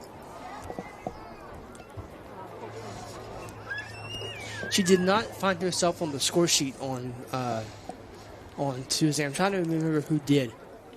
Well, I'm sure she will Eventually. Eventually, yes. So we've got a player down here for Shady. It's 33 Oak Hill. We are near 2 minutes to go in the first half, and they brought the gurney out for the injured Shady Spring player, according to our man on the scene there, Mr. Darren McGuffin. It is number 2, Shepard McGinnis, who was the injured Tiger in need of assistance. So you do have to wonder with, a 27-point lead, you've already got some kids banged up. If in the second half we start to see some, some backups, some JV players get some time, so you don't have any more starters go out with injury in a game that looks like it's pretty in hand right now. Yeah, I was thinking that. I was thinking, well, do you do it coming out of halftime, or do you give the starters the first drive of the second half, kind of really make it like a 30-point game, and then you go from there? Yeah, but you have to think we're going to see some kids get some time here in the second half for Oak Hill, which is a good thing. We were able to do that against Riverside too. And every once in a while you need games like that where you get your backup some quality playing time. So hopefully we can do that here in the second half for Oak Hill. Not to mention the fact that coming up next, they're going on the road again and going to Greenbrier, another rival, and your schedule gets a lot more challenging. You get Capital, Hurricane, South Charleston, Woodrow, North Marion. You're going to need those guys to have some playing time, you'd figure. The Greenbrier East game last year was really good. And Oak Hill was actually fortunate to come away with a win in that one. I know East didn't have the most stellar season. But they played Oak Hill hard. They gave Oak Hill all they wanted to in Oak Hill last year. And I know they have a lot of kids back. So that is not a given, especially given what some of the injuries Oak Hill is suffering right now. So that should be an interesting game. And then after that, we get the Capital Cougars. And like we mentioned a couple weeks ago, Oak Hill and Capital have never played. And I think Capital is pretty good this year. Other than the opening season loss to Princeton, they're 3-1. They actually played Princeton pretty tough. They did. The final score was 28-7, but that was a closer game than 28-7. So when they come down to Oak Hill, that's going to be a really interesting game for the Devils. First home game in like a month for the Devils too. So it appears to be a neck or back injury or something of the sort here for Mr. McGinnis. Well, they're always really careful with that. Yes. So they're extra. They take extra precautions even when they don't necessarily need to.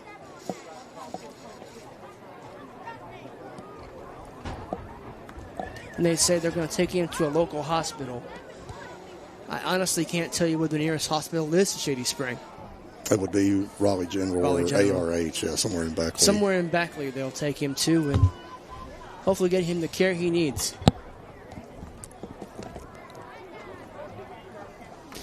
Yep, we'll go ahead and step aside here for just a moment, come back, and we'll hopefully get Mr. McGinnis the care he needs and get back to action at some point.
Folks, let's give this young man some support as he exits the field. We surely hope and pray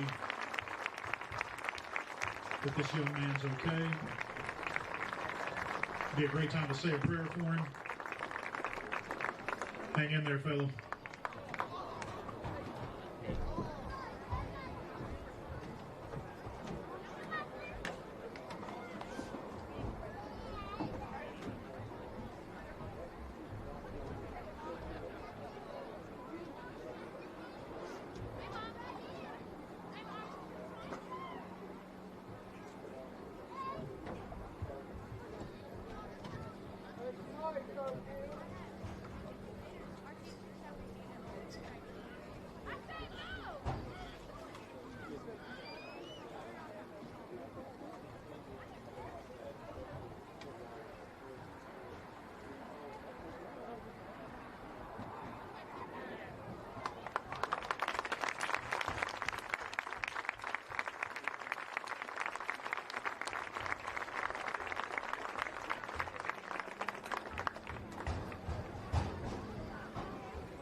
Folks, as we get back to action here, just a few minutes, we'll continue to keep our young Tiger player there in our prayers.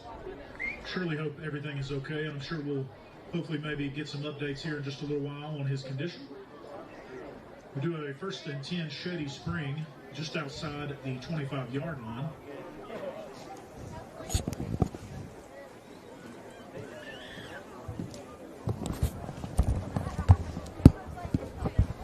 We welcome you back in here, Lucas Berry and Chris Rader. And Chris, we're wishing Mr. McGinnis all the best, as it appears he has been running off the football field. And I have always thought this: how difficult it must be if you're a Shady player to come back out and play after just seeing your teammate, your brother, go down like that. Yeah, that is tough. It's tough for anybody. Probably even tougher on high school kids to see that. So we're hoping we don't know what happened. We're hoping that they're just being extra precautious with whatever happened to Shepard, and that it ends up being nothing. But they're taking a lot of precautions anytime it's your back or neck. So that looks scary to see. We understand that, but hopefully it's not as bad as it looks. So we hope so. Hope so. In the meantime, it's 30-3 Oak Hill. Shady does have the ball, and they're trying to answer before halftime and get themselves a little closer as we begin the second half. Yeah, Shady's struggling. We knew coming in that, they after the St. Albans win, which St. Albans is struggling themselves. Shady's had a rough go at it. Nicholas kind of had their way with them. So we knew coming in that it could go like this. You just weren't sure with Oak Hill's injury situation, though. You didn't know how it was going to go, but we're seeing Shady really struggle up front, and that's been the story of the game, and that's really what has staked Oak Hill to this 30-3 lead. Reminder, we're not actually on the property in Shady, so I can't give you how much time there is left, but I'm going to assume we're hovering around 2 minutes or so to go in the first half, so it should be about a 2-minute drill situation. Yeah, it's got to be around 2 minutes. Darren had showed us right after Oak Hill scored, it was 2 and change. I can't remember the exact number, but it was 2 and change. So you're right, we should be right around the 2-minute mark here in the first half. 2 minutes, 15 seconds left here in the first half. As we are back to live action. Two backs in the backfield for Shady. 2 receivers to the far side, 1 to the near side. And Cal Colacerto as the quarterback.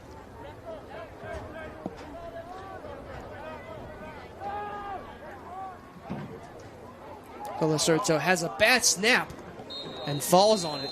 Yeah, things just going for, and I think he did. I think that's a fumble. I think they're going. Braden Knight came up with it, but the ref is saying that that's going to be Shady ball. So Braden Knight trying to make the case he had fumble recovery, but they're not going to let him get those. It just goes from bad to worse for Shady with the bad snap. Fumble snap. Recovered by And you have to think they just want to try to get in the locker room at this point without further damage being done. Oh, yeah.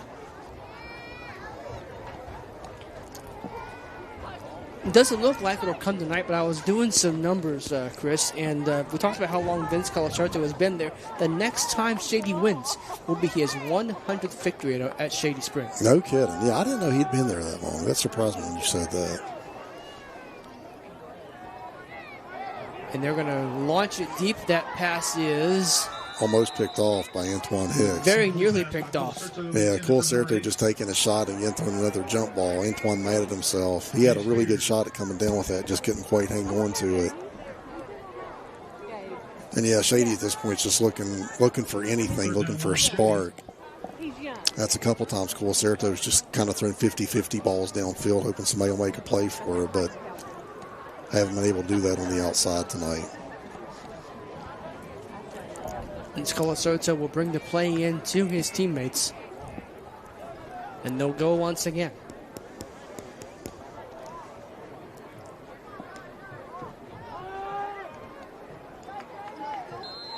He calls for a timeout. Yeah. He'll get it.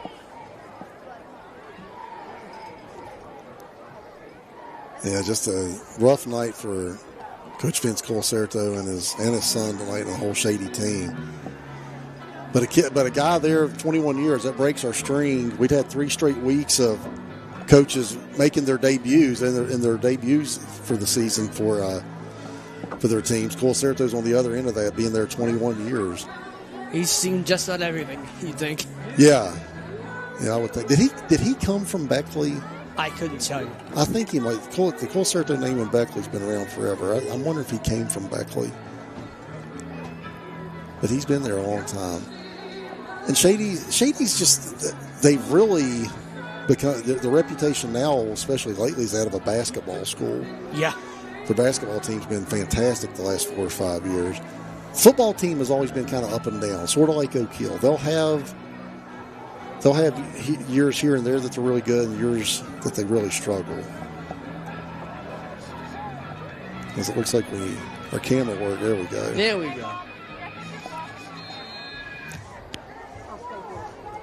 Third and long here for Shady.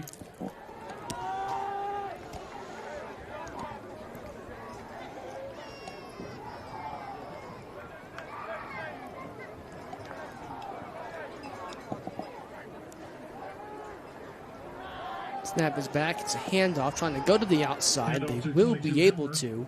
That's number 22. That's Helmer out there. Yeah, Helmer tried to get outside of James Ludwig. Ludwig, he got outside of him a little bit. Ludwig did a good job. He kept stringing that out to the sideline, though, until Antoine Hicks came up from his defensive back position and helped him make that tackle. So that's going to bring up a 4th down and another punting situation here for Shady. And again, I have to think at this point they're just trying to bleed as much clock as they can and get out of here.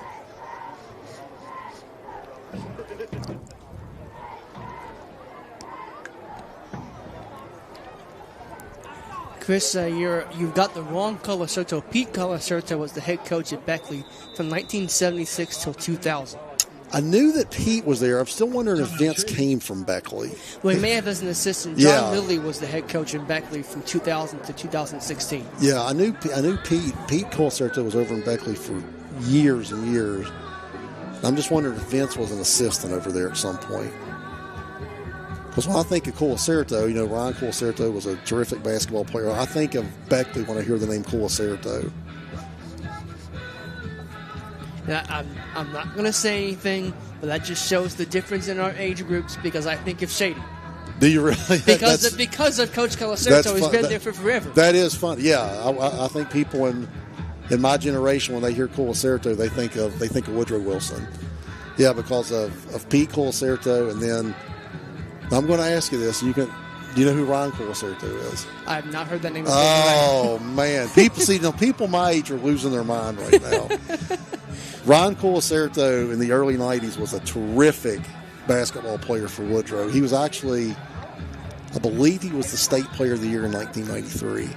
and he That's continued a little before my time. continued Chris. his collegiate career at James Madison. So he was a really good player. That was in the heyday of the Dave Barksdale era. Ah.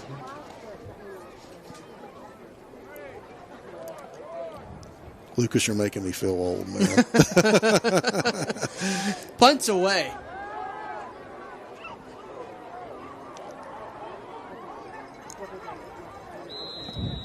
And that'll be down to the 40-yard line.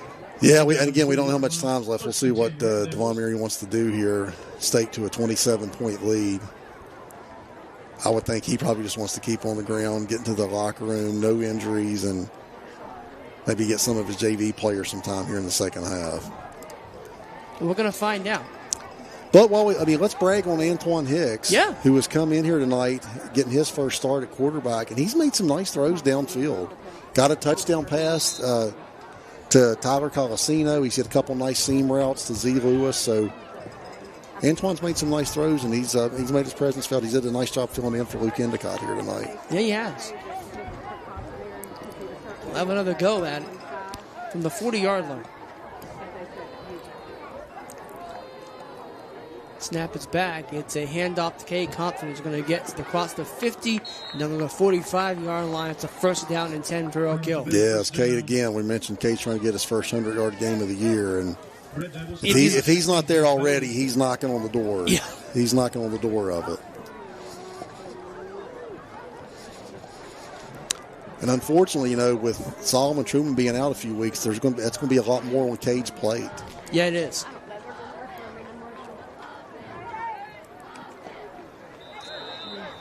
That'll be a good gain on another first down. Got to get near the 40-yard line. And with Truman going out, Oak Hill has actually lost their leading tackler coming into the game. Solomon had been in on 27 tackles, which led the team. Wow. So that's going to be a big hole to fill for Jack Hess there at that linebacker position. Screen out to Z. Z will get across the 35. It'll be a first down for Oak Hill. And that'll momentarily stop the clock when he crosses the sticks there. So that's actually going to be the half, it looks like, Lucas. All right, so 33 at halftime. We'll step aside here, let you hear the bands and all that fun stuff, and we'll get back to the second half after this on the New River Network.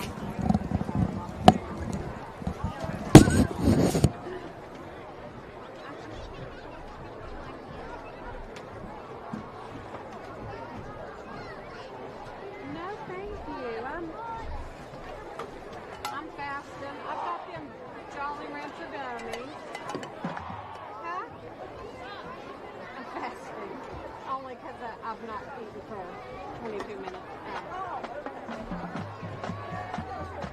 I think all I got was Jolly Rancher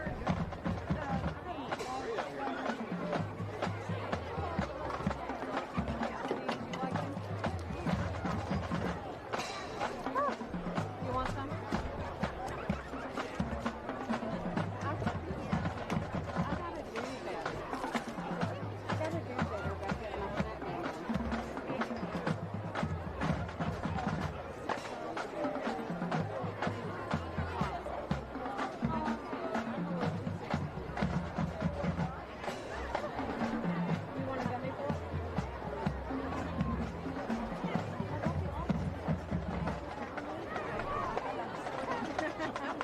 And it's just not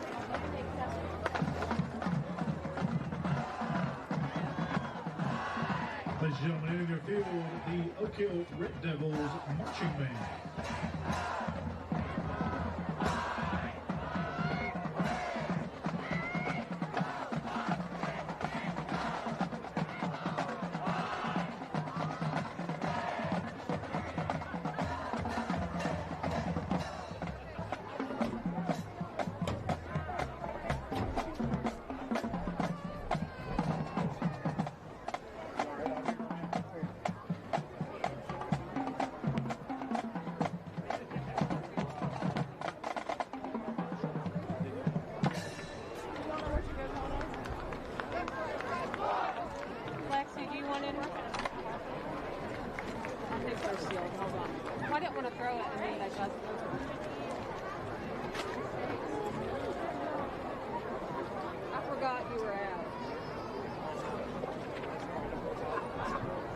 Steve's shoulder gets there. No, he talked about Cameron. Then he went to Steve.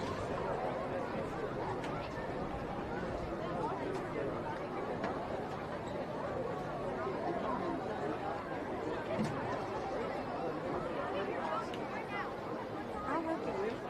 To them one.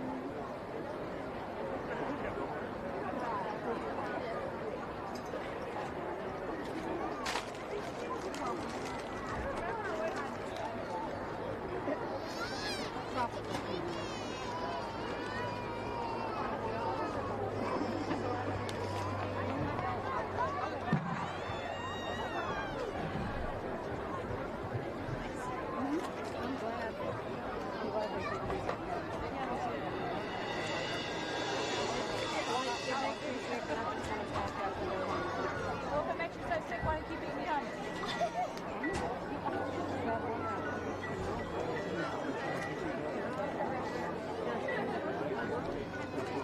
Oh, okay. I didn't know that's who you were.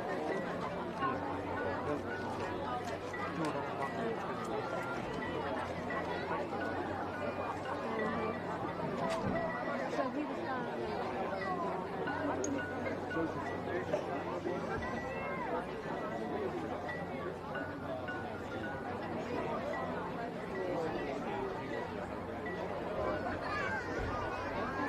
Me and Justin was there, but he was lovely that. He comes back and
Well, I talked to the sister and the Christina, and It's precautionary. pretty much, yeah. He had She a lot of said pain on one side. neck and back, or head and neck, and then said his pelvis was hurting. Yeah, but she said like his head and neck, she was like 90. So that's what. But she said like he was moving, but it was more precautionary. Yeah, And that's what his sister said. That was, Yeah.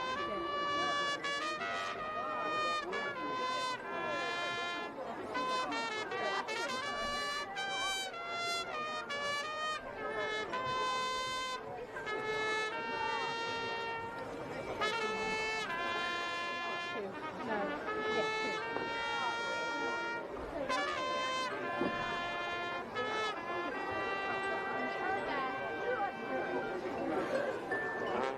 That's all I got in there. That's how I really feel.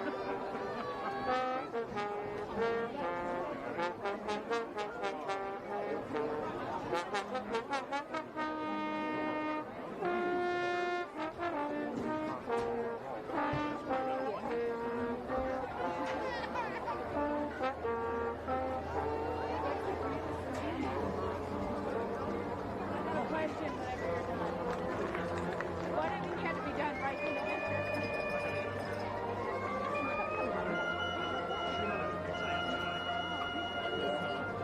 You'd have known that anyway. Set you right down there. Imagine that. The reference?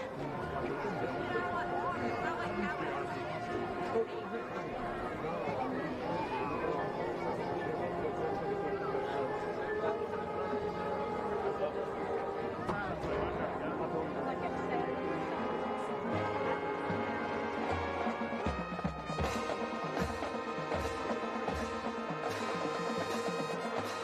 It was great. We're going to go back to the nature. I think we're okay in there, but thank you so much.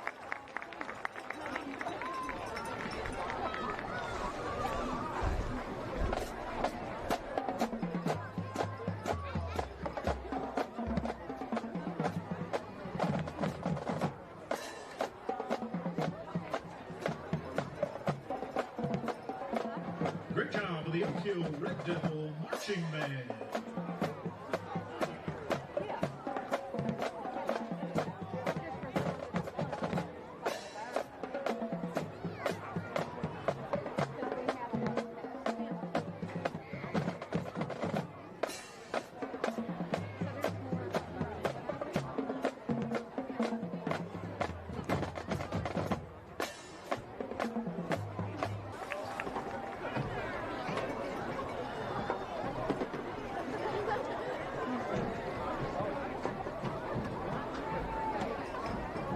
I'm gonna have to put my shawl on.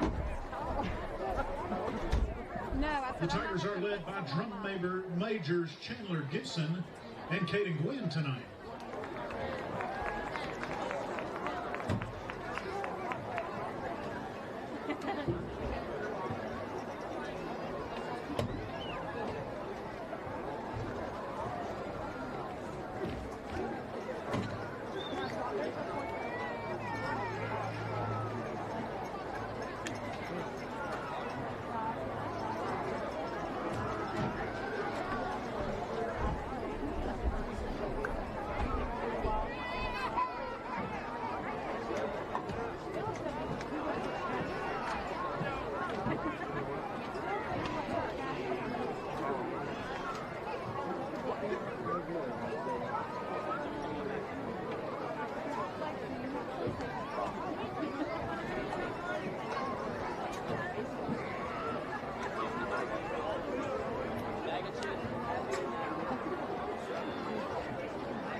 the Shady Spring High School Marching Band with excerpts from the Lion King phenomenal halftime show.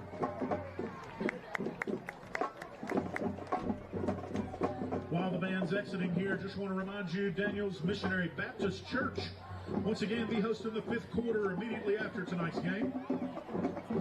Be serving Chick-fil-A nuggets and fries, chili cheese nachos, and some desserts. All students and parents are welcome.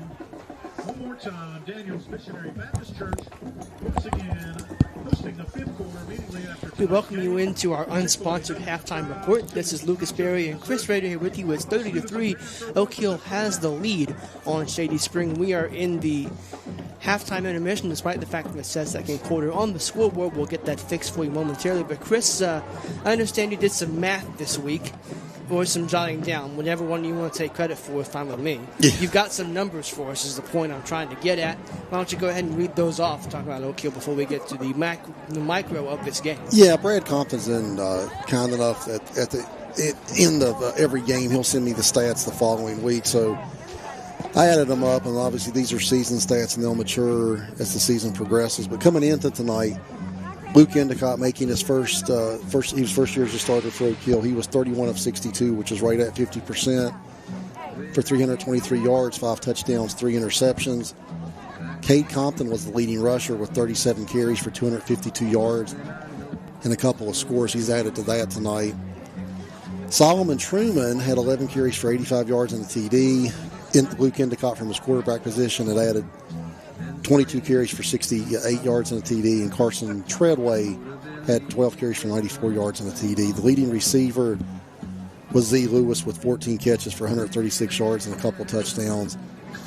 Carson with just 4 catches though, but had 104 yards and 2 touchdowns, so he was making the most of those 4 catches. And Antoine Hicks had 8 catches for 54 yards and a TD.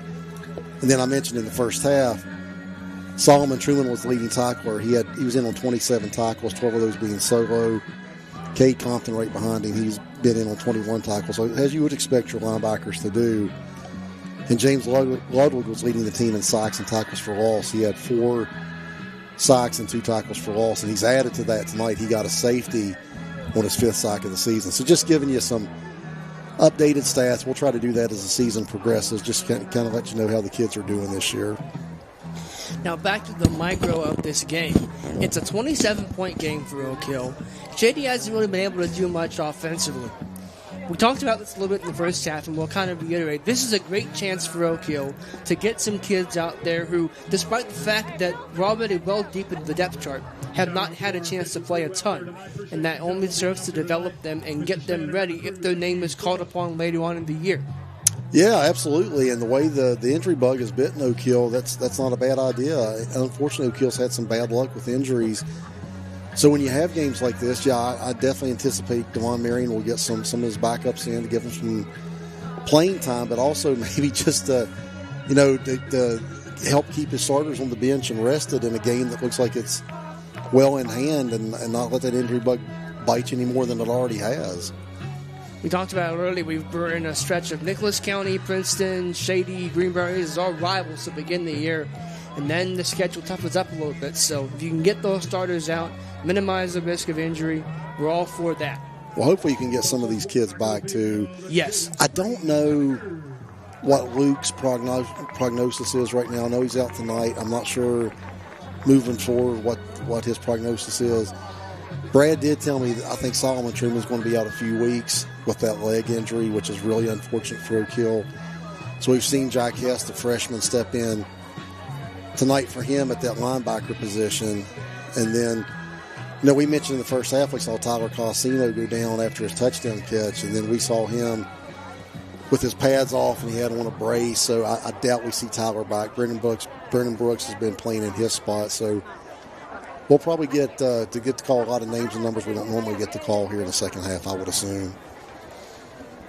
We'll go ahead and jump on that. If we don't get to someone's name immediately, we'll try to as the game allows. We'll try to make sure everyone's got the name and number as they are. So Oak Hill's going to get the ball to start here in the second half. They deferred.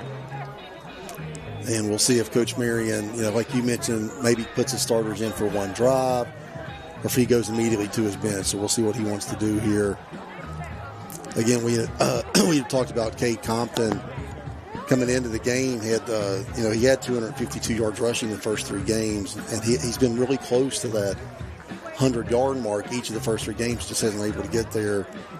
So if Cade's there, that might make it. He might want to get Cade up over that 100-yard mark to get him that little milestone. So we'll see what he wants to do here to start the second half. And if he's not there yet, he's awfully close. Yeah, he had a big first half. He was that kind of having his way. Had a lot of chunk runs for Oak Hill.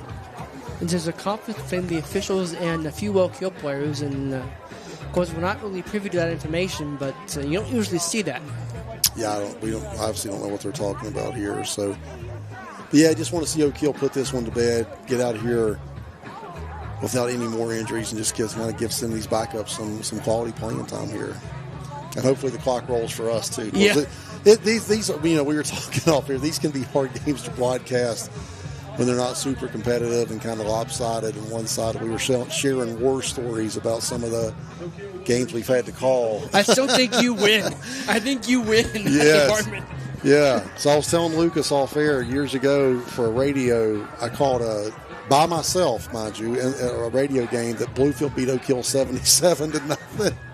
It's really hard to fill time, man, when you have nobody to bounce off of. Yeah. And you got a game like that. So that was not a fun game to call by any stretch.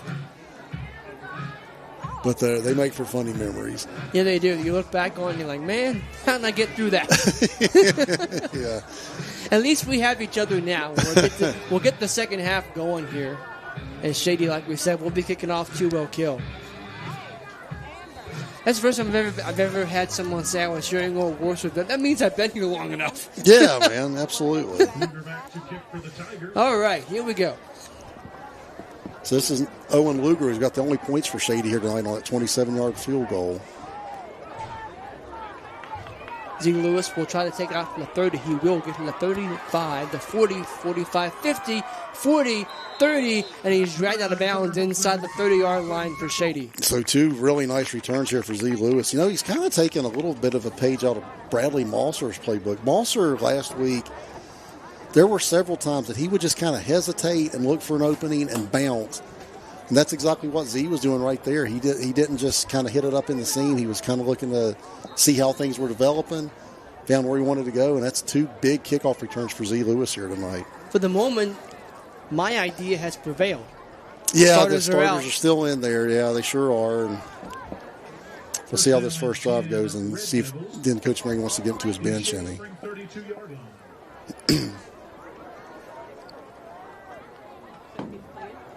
Antoine will keep it himself after the faked handoff. He'll dive or he'll get to the 20. Still going to the 15, 10, to the 5, trying to get to the edge. He has it.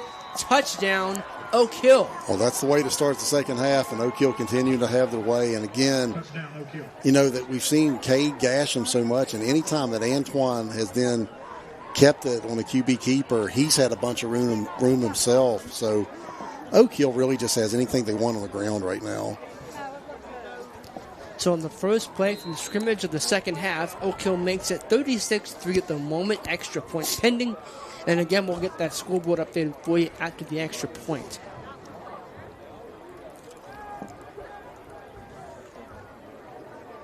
Snap back, kick up, and it's blocked. Yeah. So it will stay 36-3. And we'll come back and set things up for you again for the majority of the second half after this on the Nerva Network.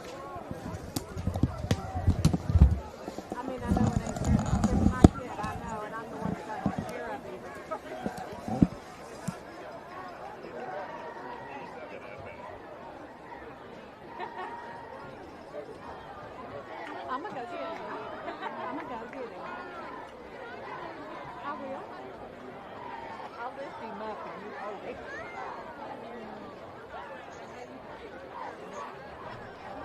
Be careful, Melvin. I said be careful. Hey, everybody. Don't you dare. Hey, Coach. Hey, this is why I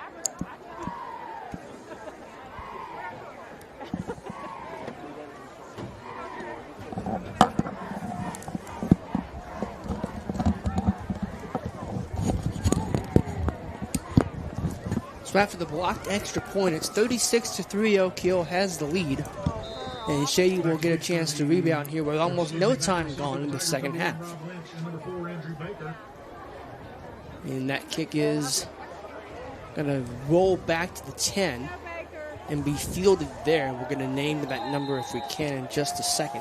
I have that as number 4, Andrew Baker, 6'2", 175-pound senior. Yeah, good coverage that time from Oak Hill. You're right, as Baker had trouble corralling that.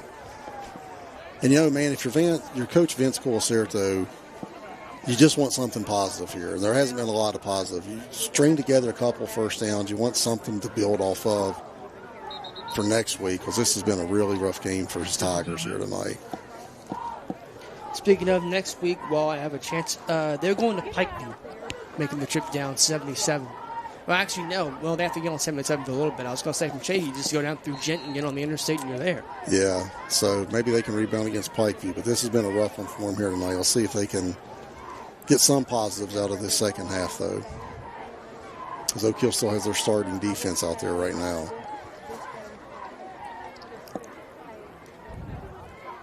Snap is back.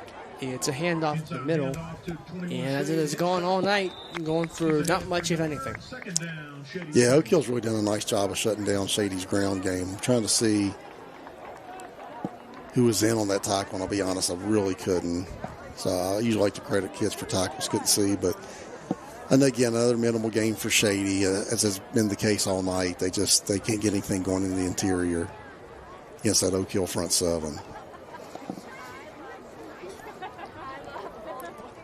We'll remind you that we're not in the stadium tonight, so we won't have a clock, and we can't tell you how much time there is on the clock as we go forward. Not necessarily an issue now, but we'll find out how things play out together. Oh, that's going to be a false start, too. Big left tackle came up early. And Lucas, it's a 33-point lead, and I think once you get into the fourth quarter, if it's a 35-point lead, you get into the running clock situation. I think so. I don't know what the lead has to be in the third quarter, but I'm not sure either. We might be a score or two away from a running clock situation. We very well might be. Of course, we had that last week at Princeton. Oak Hill was on the not-so-good side of that. Yeah, you want to be on the other end of that. And I'll tell you what we could be inching toward, too, and you could look this up if you get a chance. This might be the highest-scoring game since Devon Marion took over. Oak Hill's calling card has not been putting up points. You're right. So I'm not sure that we've put up 36 points in a game since Marion's been the coach. Well, give me 1 second and I'll get on that. That's a game here. I almost said first down looking at the sticks, and that's not right. That's actually, that little swing pass to the back out of the backfield, number 22, Caden Hilmer, that's been their best play. That's a couple times they've hit that for decent yardage. And after they hit it the first time, you start seeing James Ludwig, instead of rushing the passer, when Helmer would sneak out there in the flat, Ludwig would just go out there with him and take that away. But, again, that's a nice little game for Shady.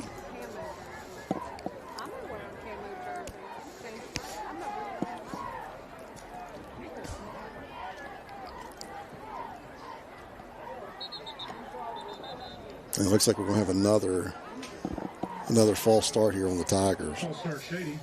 Oak Hill's most points scored in the Devon Marion era is a 42-12 win over Nicholas County 2 years ago in 2023. Okay, so we're close. We're close to that, yeah. We are definitely close to that. 40, that does not sound right. There's no way. We did not beat Nicholas County 42-12. I said Lincoln County. Lincoln County. Okay, that sounds better.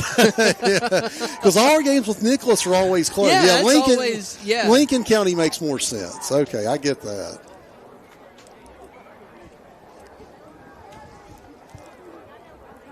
I'll throw downfield once again. That's bobbled and incomplete. It'll be fourth down and long for the Tigers. Yeah, that was a good ball from Colacerto too, man. He put it right on him. It looks like he was running a little post pattern there, maybe a skinny post slant route, and that would have been very close to a Shady Spring first down, but his receiver just couldn't come up with it. But Colacerto put a nice ball right on his hands. And that's just been, they haven't been able to execute it all on offense here tonight.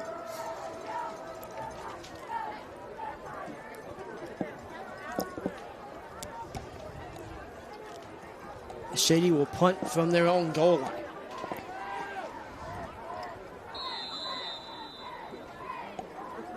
We're having another flag here. That's what it looks like. I can't see it, but it looks like there's something. Or just a timeout. Some stoppage of play. Yeah, Maybe. Timeout. No, I never saw the timeout in motion. Yeah, I didn't either. We talked about history. Devon Marion actually is in still possession of 9th place on the Oak Hill all-time win list. Man, the guy has really look. And if you've been following Oak Hill football for any length of time, like I have, this is unprecedented for some of the things he's done. Yeah. Last year Oak Hill won a playoff game, and in my lifetime, that's only the second playoff game Oak Hill's ever won. Back-to-back playoff appearances. So, what Coach Marion has done here has been really impressive because as much as I love Oak Hill football, it hasn't been a stellar history. No. It hasn't. And Oak Hill only, as a school, is only, I think, 11 games over 500. Yeah, so for Coach Marion to come in here and, already he's at the 20-win mark and he's well on his way to his 21st win here tonight. He's done a really good job since he came over here from Princeton. I'll make a point just because you can't see this and not mention although his time at Oak Hill was small, he passed Eddie Suk for that mark. And anytime you pass Coach Suk in anything, that's a big deal. Because that'll be fielded by Carson Treadway, and he'll back up to about the 47-yard line. Yeah, Coach Suk wasn't there long, but the time he was there, he had some pretty good teams. I think that was the Jalen Jones era. Yep, that's my group. Yeah, they had some pretty good teams. I can remember going down there. I can't remember the year, but they played George Washington in an 8-9 game in AAA. 2013, my senior year. And it was actually, I'll tell you what, they had that game and they just couldn't quite pull it out. But they could have beat GW. But yeah, Eddie Zook had a couple pretty good teams the short time he was at Oak Hill. The next up on Coach Marion, if he gets to 21 wins tonight, he'll be right behind Nelson Bragg, who was 22, 34, and 2. In the 1960s, as this pass is going to be caught by Z. Lewis out there. One of the great catch for Z. Yeah, man, and Antoine and Z been able to hook up on those vertical routes here tonight. The first 2 times it was down the seam. This time it's down the sideline. And Antoine is just fitting that between the corner and the safety in that little window there. And he's put some nice balls on Z there tonight. Really nice job by Antoine Hicks. Move the chains for Oak Hill, and they're knocking on they're on the move here yet again. Not quite on the doorstep yet, but they're getting there. So yeah, Devon Marion has to be pleased with what he's seen with Antoine so far. So if Luke is out for any period of time, you feel, Antoine has shown he can throw some nice passes downfield for you. He's going to get this screen out to Cade Compton. Cade's going to cut back inside and get across. I couldn't see what yard marker that was. And that's a play we really haven't seen too much out of Oak Hill this year. That time they ran a little screen to Cade out of the backfield. Usually they will throw that little bubble screen out to one of the wideouts. And so that's a little wrinkle. Well, we got a flag, but I haven't seen that out of them this year where they try to throw that screen to a running back out of the backfield, though. But it looks like they might back him up from here. It did go against Oak Hill. I just couldn't see what the penalty was. So I think Charles Lee, number 67, is going to check in at one of these line positions. Looks like Ian Bellinger, number 68, has checked in. So I do think slowly but surely Coach Marion's starting to dip into his bench a little bit. Because I think Tyler Kincaid, the starting center, has come out. I think number 67, Lee's going to be in for him. Ludwig, the right tackle, has come out. And you see number 68, Ian Bellinger, playing that right tackle for James Ludwig. Antoine will take the snap. It's a little errant, but they'll get it out to Brennan Brooks, and that ball is on the turf. Yeah, Brennan just dropped it that time, trying to get him an easy catch, and couldn't corral. And again, he's in there playing for Tyler Colosino, who was in there playing for Antoine Hicks, who was in there playing for Luke Endicott. So Brennan Brooks getting some action, couldn't quite corral that. But we talked about just how a couple injuries, man, it really can throw your whole offense into chaos. I feel like we're playing 6 degrees of Luke Endicott. Yeah, right. Brennan Brooks is the winner. Yes. All right, here we go. Snap is back. Again, a little high, but they'll get it out to Carson Treadway, who will get across the 35. Yeah, just got a few yards there after the penalty, try to recoup some of those yards, and that'll put him in a 4th down situation. 4th and, about 6, something like that. Something like that. So I'm thinking Oak Hill's going to go for it here. The line to make looks like it's the 29-yard line. I do want to give a shout out to our friend Dave Gorby. He was watching. He saw what penalty that was. It was unsportsmanlike on Kincaid, number 55 for Oak Hill. Oh, that's why he's out of the game then. That makes that'll get you pulled really quick. Those unsportsmanlike. So, yeah, he's out of the game, and Charles Lee's in for him as they empty the backfield here. Antoine rolling out to his right. He looks like he'll keep it. He cuts back and loses the ball and brings it back. And he's unable to do a Johnny Manziel as he gets tackled back across the 50. Yeah, he was doing his Johnny Manziel impersonation, but it didn't quite work out for him. Yeah, he just dropped the ball, and I think that's going to bring up a punting. Well, it's not punting. That was 4th down, so Shady will get really good field position here at the Oak Hill 49. It looked like he had Cade out in the flat. Now, Cade would have had to make a move and beat somebody, but I wouldn't mind seeing him just trying to maybe dump that off to Cade, see if Cade can beat somebody and get that 6 yards. But he kept looking downfield for something further. Colacerto jogs back out there, the head coach's son.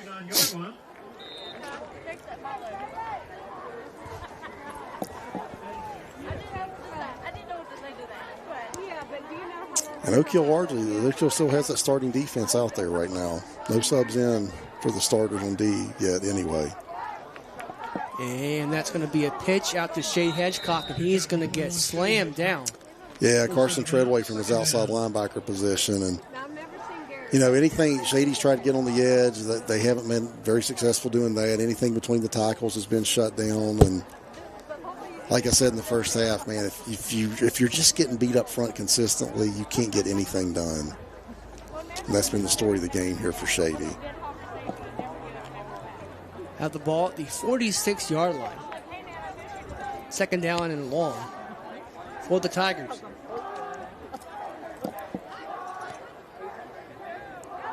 That's a handoff.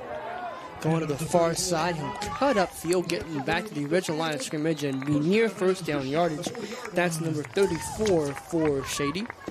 And I'll get that name for you in just a second. That's Evan Romich. So he got a nice block from Shade Hedgecock out there. And that time they were able to get the edge. And Hedgecock was able to get a nice hook block on James Ludwig. And that's why he was able to get outside that time. It's hard to get outside of Ludwig, but he got hooked that time. So that's a nice play for Shady. Brings up a 3rd and short.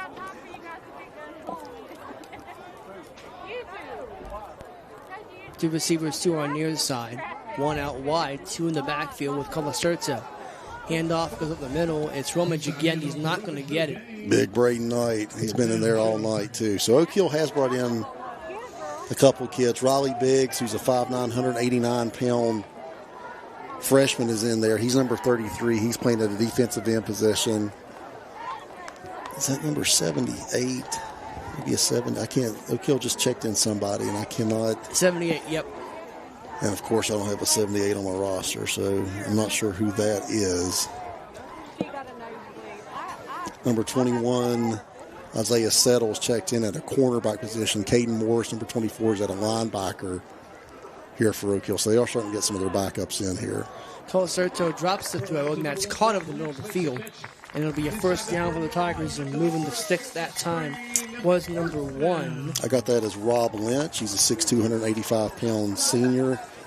Nice little pitch and catch, hit him on the slant. That will move the sticks for Shady. Nice ball by Colacerto, nice catch by Lynch.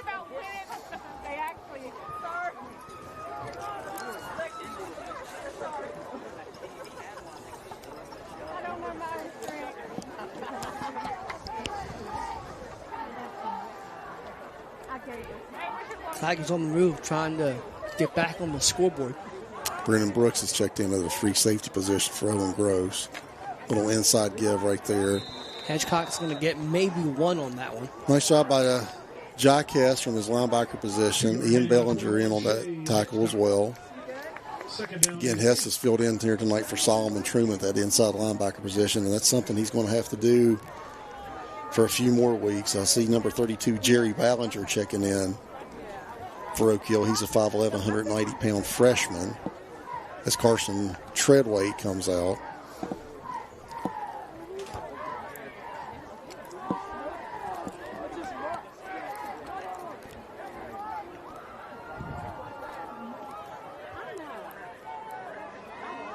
Colasurto rolls out to his right, then cuts back in the middle of the field and just chucks that towards up. Oh my goodness! Couldn't quite reel that in.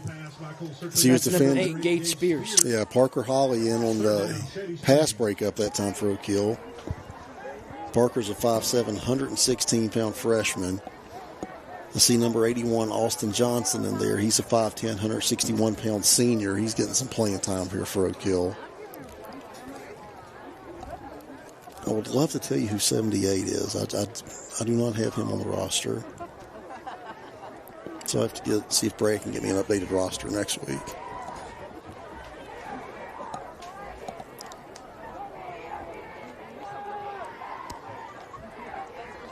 Colasurto rolling out to his left once again. He'll dump that off. It's caught. And that should be a first down for Shady. Well, 78 was in on the tackle, and he came from his defensive line position to make that tackle. But, yeah, you're right. That's going to move the sticks for Shady. Colasurto has an odd-looking throwing motion. I noticed that a couple of times. He has a weird throwing motion. Not necessarily bad, not to be critical, but just it's an odd-looking one. I'll take the old baseball approach. If it works for you, it works for you. If it works, it works.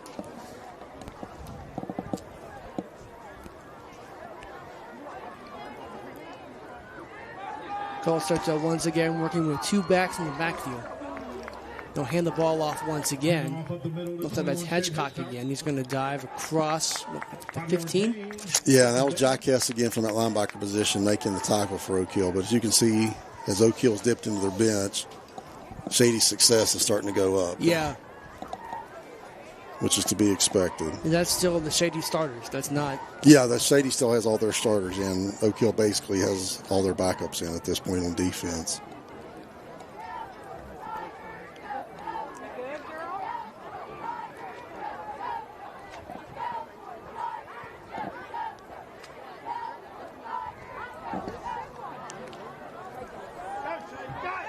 Handoff going once again.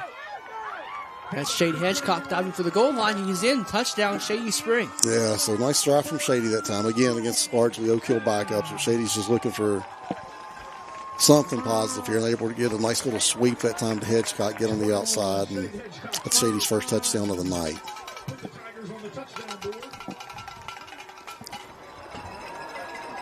And that'll cut into our hope for a running clock, too. Yeah. Get well. Yeah. I think we were both kind of crossing our fingers a little bit for a running clock. I try not to think about it, but yeah. That might ruin that dream. Shady's going to go for 2 here.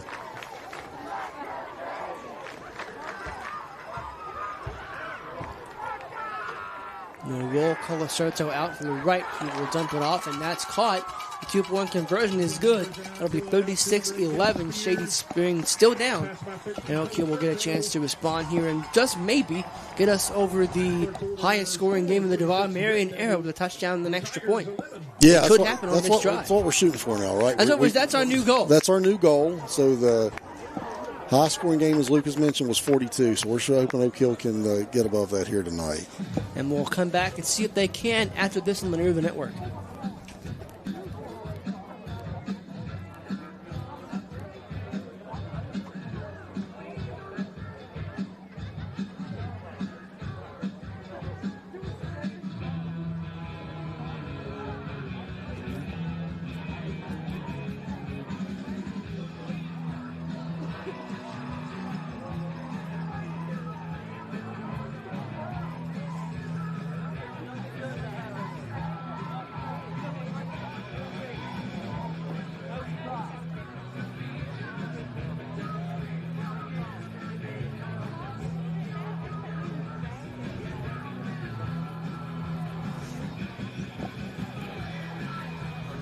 Luger back to kick for the Tigers.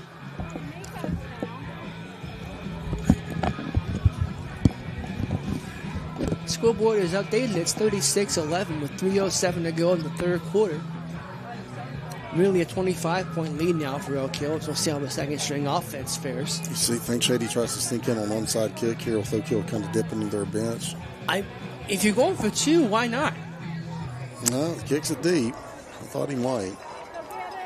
That'll be fielded. That's Brennan Brooks. And Brennan's going to take it near the 35 out of the 34. Good starting field position for the Devils. 1st and 10, Oak Hill. So see some starters coming back out there. See Derek Sullivan and Tyler Kincaid coming back out there. So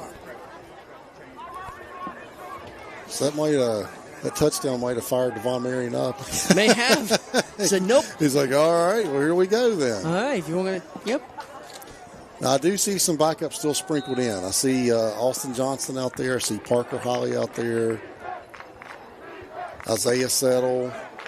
Looks like Caden Morse is coming out. Riley Biggs. So we do have some starters on the offensive line still in there, though. Namely, 4 of the 5 starters at offensive line. James Ludwig has come out at that right tackle position. Ian Bellinger's in. Other than that, the starters on the line are still in there. And the quarterback who started the game, not the starting quarterback, is still out there, but a timeout, I think, got taken. Yeah, you hate to see a timeout out of a kickoff. Yeah, that's... It feels like you're wasting one. Yeah, it's less than ideal. Yeah.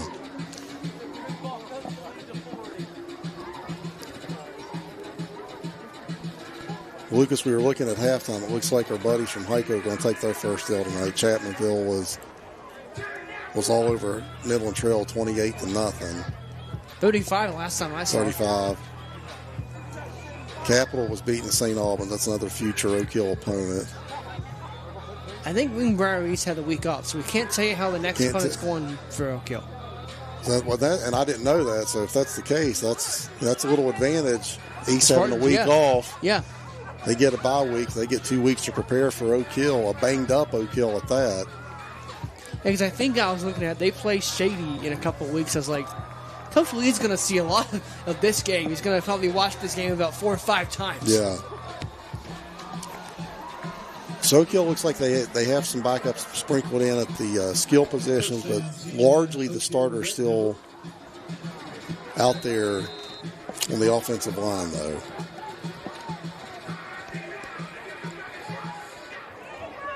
Snap is back, they'll hand the ball off. It's going to be Caden Moore, so he'll get ahead there for about 3. Handoff taken down by number 30, Tucker Harvey, and number 67, Caden is a 5'7", 175-pound junior for Oak Hill. He's gotten a little time here tonight at linebacker, too.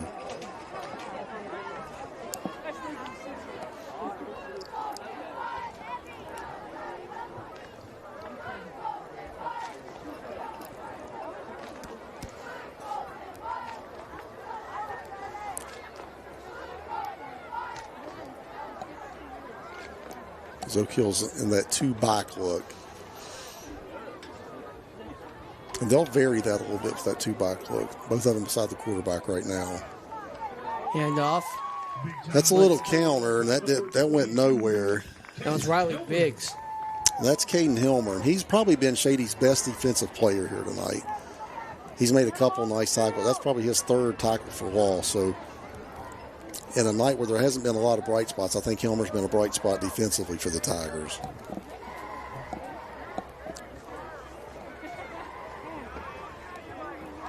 That'll make it 3rd and long for the Devils here. Ball will be resting at the 27-yard line. No, 30. Yeah, 27.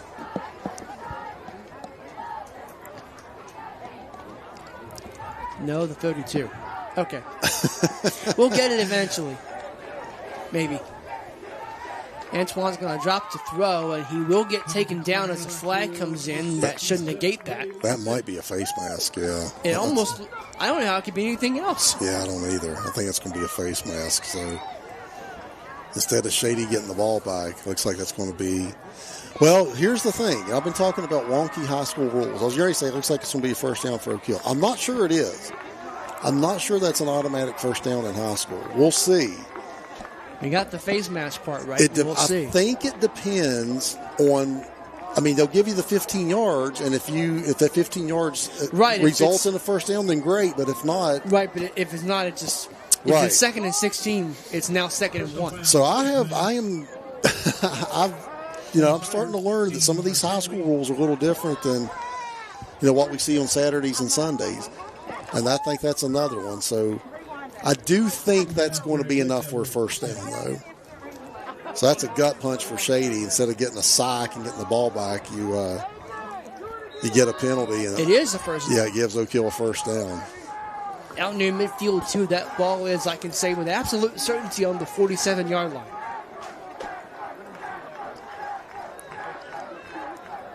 Snap is back to Antoine. So all day to throw. He's going to launch it downfield, and that pass falls harmlessly incomplete. Yeah, he's trying to hit Brendan Brooks down that right sideline and just underthrew him a little bit. That was kind of a 50-50 ball. Nice job by Shady to break that up, and that'll bring up a 2nd and 10 for Oak Hill. And another flag. Another down. flag. It's turning in the Riverside game again. I was just thinking, I was like, why can't a blowout ever go quickly? And it never seems It's not meant to be. Never seems like it does. There'll be flags and injuries, and the lights will go out 4 times. Just 4? Yeah, if we're lucky, just 4 times. Speaking of injuries, we want to send our best to Shepard McGinnis, who was stretched off the field in the first half. Yeah, we sure do.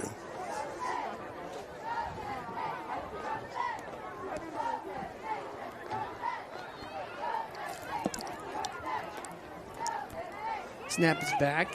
Antoine will launch it downfield once again. That pass is over the head of his receiver. It'll fall incomplete. Yeah, he's trying to hit Isaiah Settle down there. Safety came over, threw in a double coverage when the Shady safety came over, and that was number 16, Jace Bailey, who already has an interception tonight.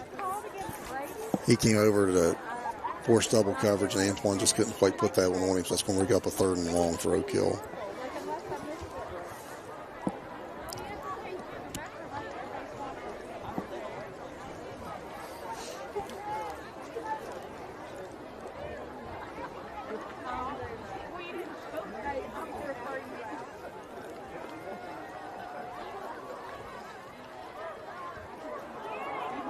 Antoine will keep it himself. And another flag comes in from way behind the play. Yeah, it was a nice pickup. You're right. I'm assuming that's probably going to be on Oak Hill. Hands to the face, it looks like. So that'll negate a decent little gain there for Antoine on the QB keeper. Holding on the Red Devils.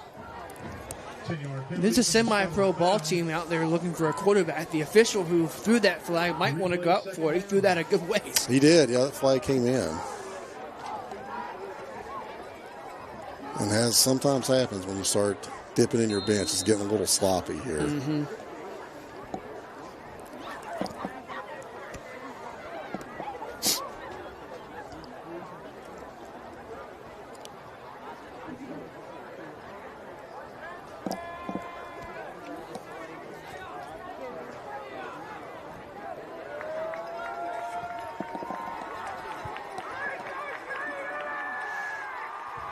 Here's a swing pass out wide. And that'll be close to the line to gain. So that was Brendan Brooks who dropped that little screen pass earlier. We were able to corral that and get decent yardage up the sideline. And I think that's going to bring up, looks like a 3rd down. Looks like it, yeah. I have no idea where the line to gain is at this point either. No.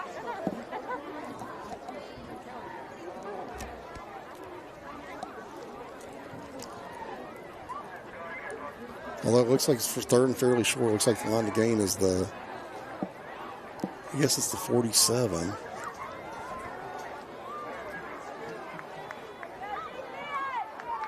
Antoine trying to see if what his options were.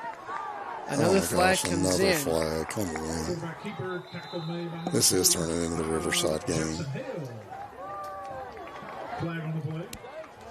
He was close to the line to gain.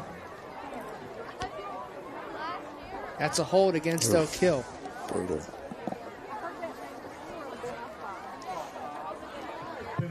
decline. Shady's going to decline that. It looks like they're declining that.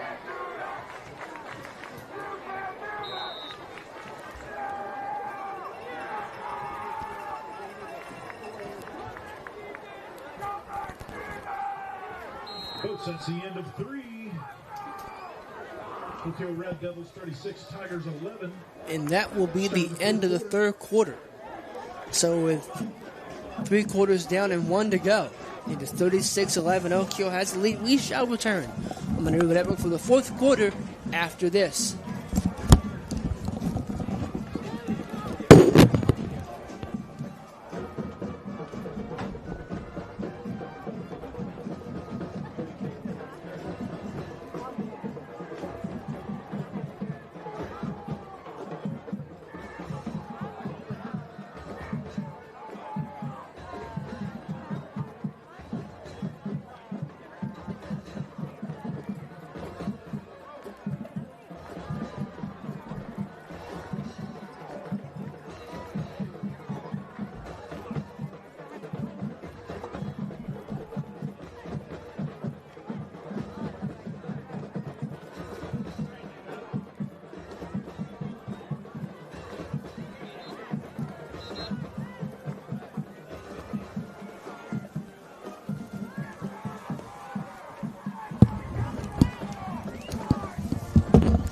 Fourth quarter just about set to start here.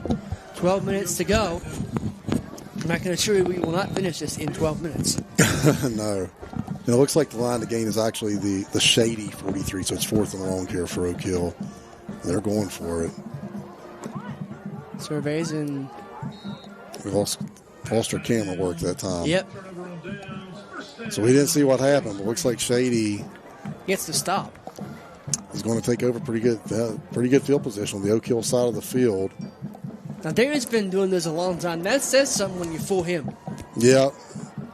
Fooled our cameraman that time.